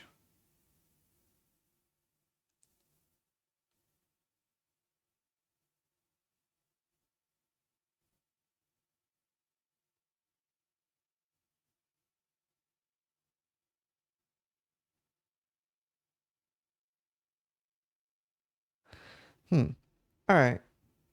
That's fine. Eater of Worlds. Also Overwhelm. That's all just Overwhelm rename changes. Wands are buffed with attack speed. That'll feel good. Every wand is buffed with attack speed, I think. Some of them are a lot higher now. Crit, like just big base buff for wands, attack speed, and crit. Very cool. Huge amount of item bases going up in crit. Most bases. Nearly every base is just buffed. The Maven wand is 1.4 base now.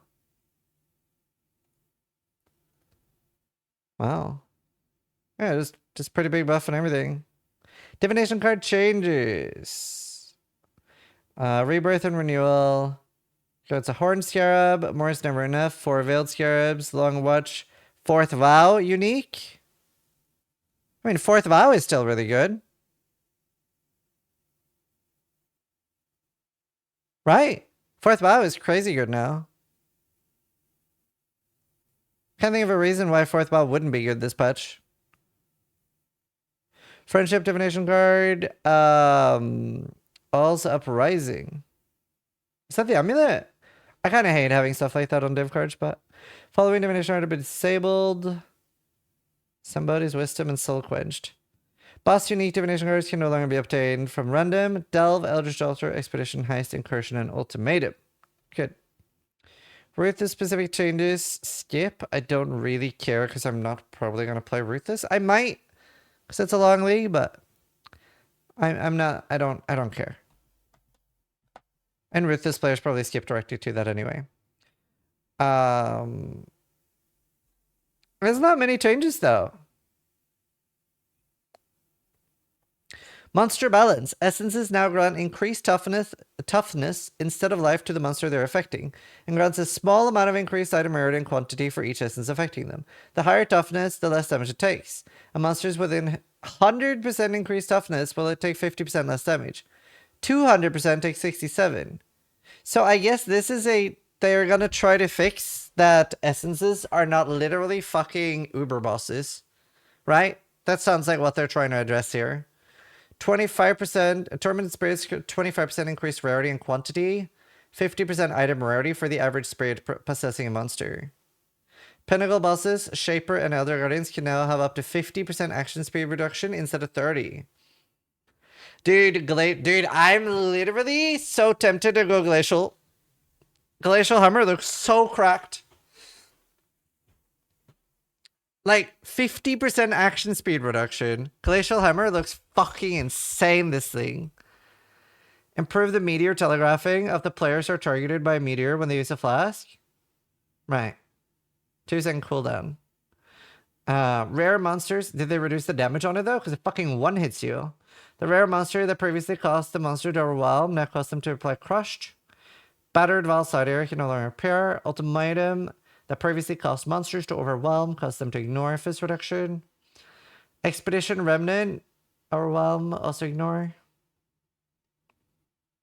This should be nerfed because this is so stupid. That's basically death to take it unless you're conversion. Like, this one should be nerfed. I actually think it's kind of crazy they haven't nerfed this. Yeah, Amber.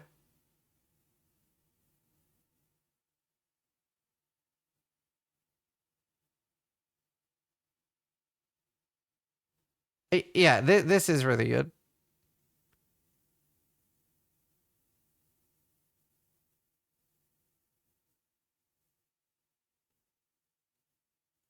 Don't click it. Oh, that's just a rating issue. Don't click it. But like, is there a reason for one mod being literally instant death? Like, it might as well say like all damage reflect. Like, it's so stupid.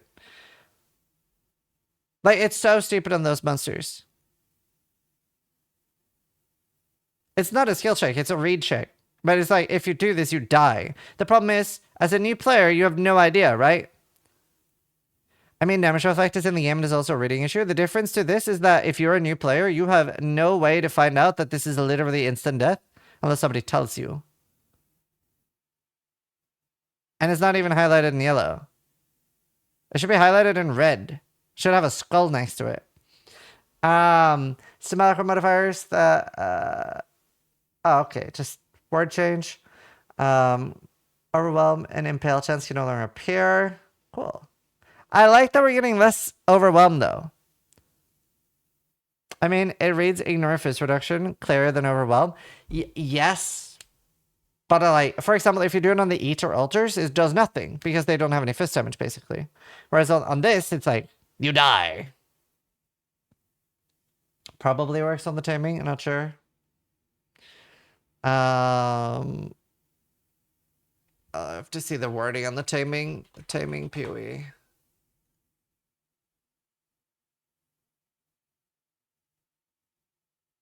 per freeze, shock, or ignite on enemy. I would say yes. Yeah, I would say the taming is like giga pricey, this thing. Like, I don't see why it wouldn't. No, let's stop talking about it. Let's stop talking about it. No, taming does not work. Stop talking about it. Until launch. Stop. Shut up. Shut the fuck up. No, it's not gonna work.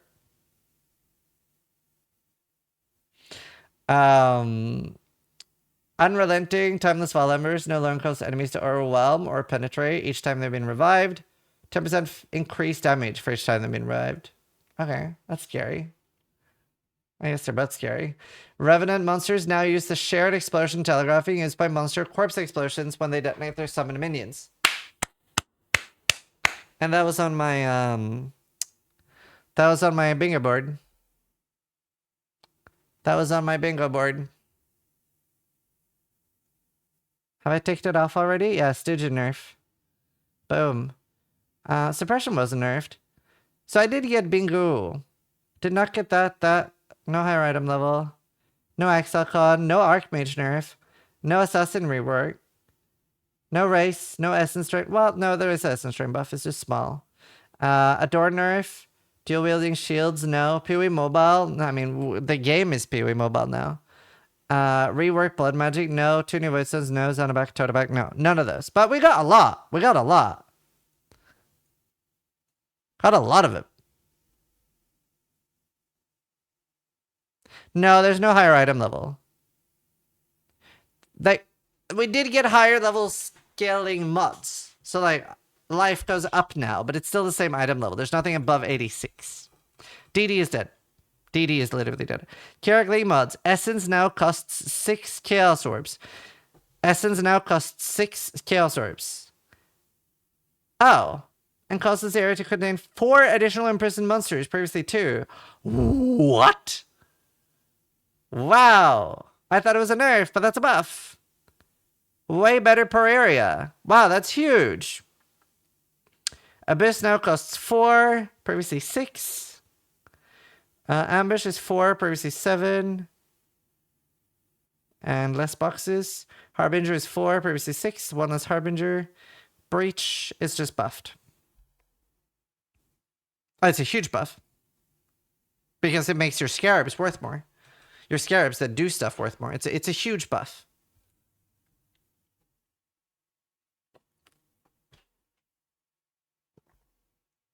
Like, Essence is huge. Quest reward changes. The bandits are changed. We have an extra skill point now. And then some gems. UI changes. They have static life bar. For bosses. You no longer need to interact. Reservation, persist through death. Dude, what happened to our, like, do you remember how nice we had the ES bar for like 30 minutes? And then they removed it. Do you remember the ES bar being above it? That was so nice for 30 minutes.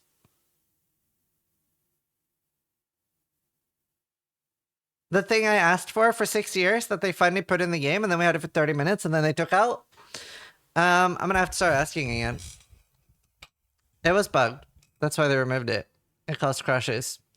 I don't know how UI causes crashes, but still.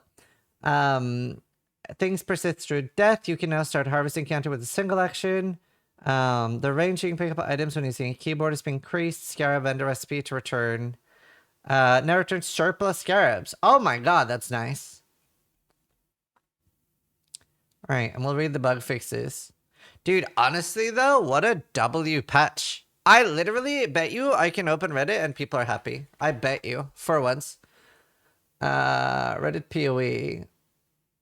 Currency trading is finally here. Best thing ever. Let's go. I can't believe this game is free. They cooked so hard. We made it. Yo, literally everybody's happy. Holy shit.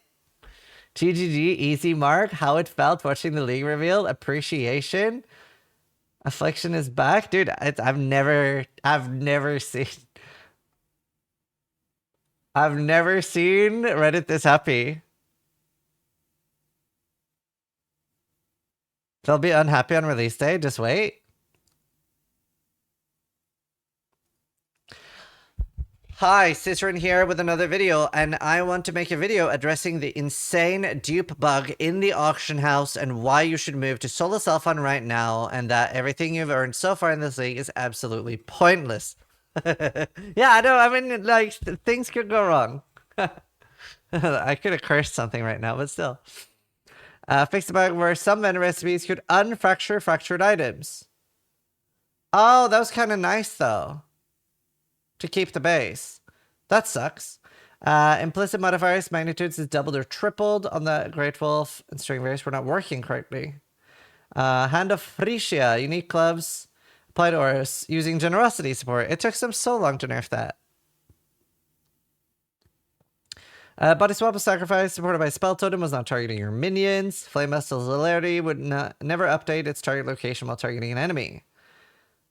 This fixes totems, never changing their target location, and improves player targeting when holding down the skill while targeting an enemy. Cool. You know, I really want to play Flame Blast. Yeah, we don't lose a skill point. I mean, we kind of gain a skill point. It's kind of nice. Well, we kind of lose one. No, we don't. We never lose one. Karn doesn't look happy. He's probably just focused. Like, this is a giga melee league.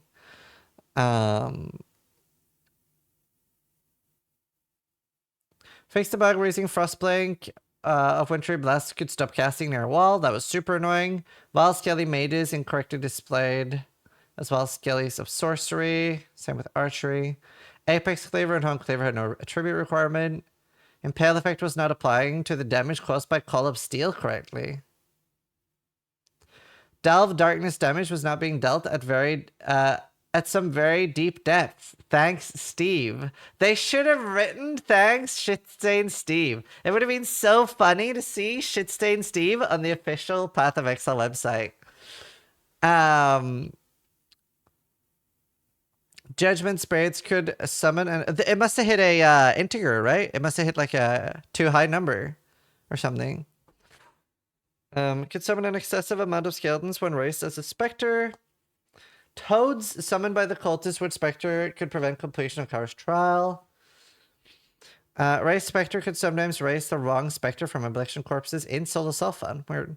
Operative Strawn boxes could still be fun in Alva's memory of Cascading Fortunes. I'm surprised how few typos there's been. Rewards from completing Velos maps could be affected by item conversion modifier. Okay. Ancestral Call was able to support triggered skills despite saying it can't. Beyond Scarab was not providing its effect correctly. Lesser Shrines by the Gull were difficult to interact with. Oh, huge Gull buff if that's nicer. Astral Projector, Fury Vow, Mother's Embrace were always allocated to the map maker. I did ask about that. I was like, well, that's weird. Lethean Temptation Divination card could have ordered an Imbulis with less than 3 synth modifiers. I think I had that. Only throw the Black Flight into the beacon from certain angles. That was annoying. Ashenwood boss could spawn in an unreachable location. Tier 17 maps could roll multiple players have less area modifiers. NPC would still trade with you even if other items offered didn't fit in the trade window. Outdated. That's an interesting way of writing outdated. Modifiers could still be obtained on highest brooches. Delve and highest chest could contain veiled scarabs. Riptide monsters could still pull things they shouldn't, such as the ultimatum altar. Riptide monsters now only target players with the chain hook ability. Itemized temples dropped in areas open with the incursion Sierra timelines could have non-functioning empowering rooms. Players have increased action speed for each time they used the skill recently, did not respect other sources. Oh. Piety was now firing projectiles with ball lightning. Legion Commander, body armor, microtransaction, and amulet effects. NPCs could no longer turn to face you when starting a dialogue. That's a bit rude, isn't it? True. Based. Concentrated effect was scaling the damage of elemental arrows from Blink and... Oh, they no longer have the AoE. Okay, cool. Yeah. No longer AoE tag. Stormine and Stormine teleportation were missing. Arcane could be supported by Archmage. Oh. Automation support did not mention it cannot support Vol skills. Flame Dash will return. Cannot be supported by Unleash. Audio played when applying currency to a strong mouse would play twice. Some alternate unique art had lost the shine on their 3D art. Microtransaction list could display an existing race reward microtransaction as just received when converting another race reward. I had that. Demigod's authority could not be applied to rapiers. Divine sign helmet. It's just MTX stuff.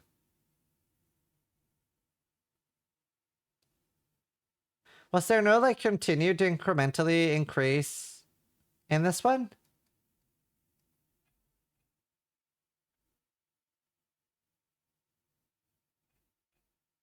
Oh yeah, I did. I usually comment on it, but this is so underrated. They do so much good stuff that they don't necessarily even make a big deal about. Oh, nice MB. Honestly, by far the best announcement they've ever had. This was a bigger announcement, in my opinion, than when they... Okay, PoE2 was a bigger announcement. But this was a bigger announcement than the 10 acts. If you watch this on YouTube, holy fuck. That's long to watch some raw stuff. But thank you for watching. There will be a TLDR as well. And thank you so much for watching. So if you liked the video, try to die less than I do. Beast!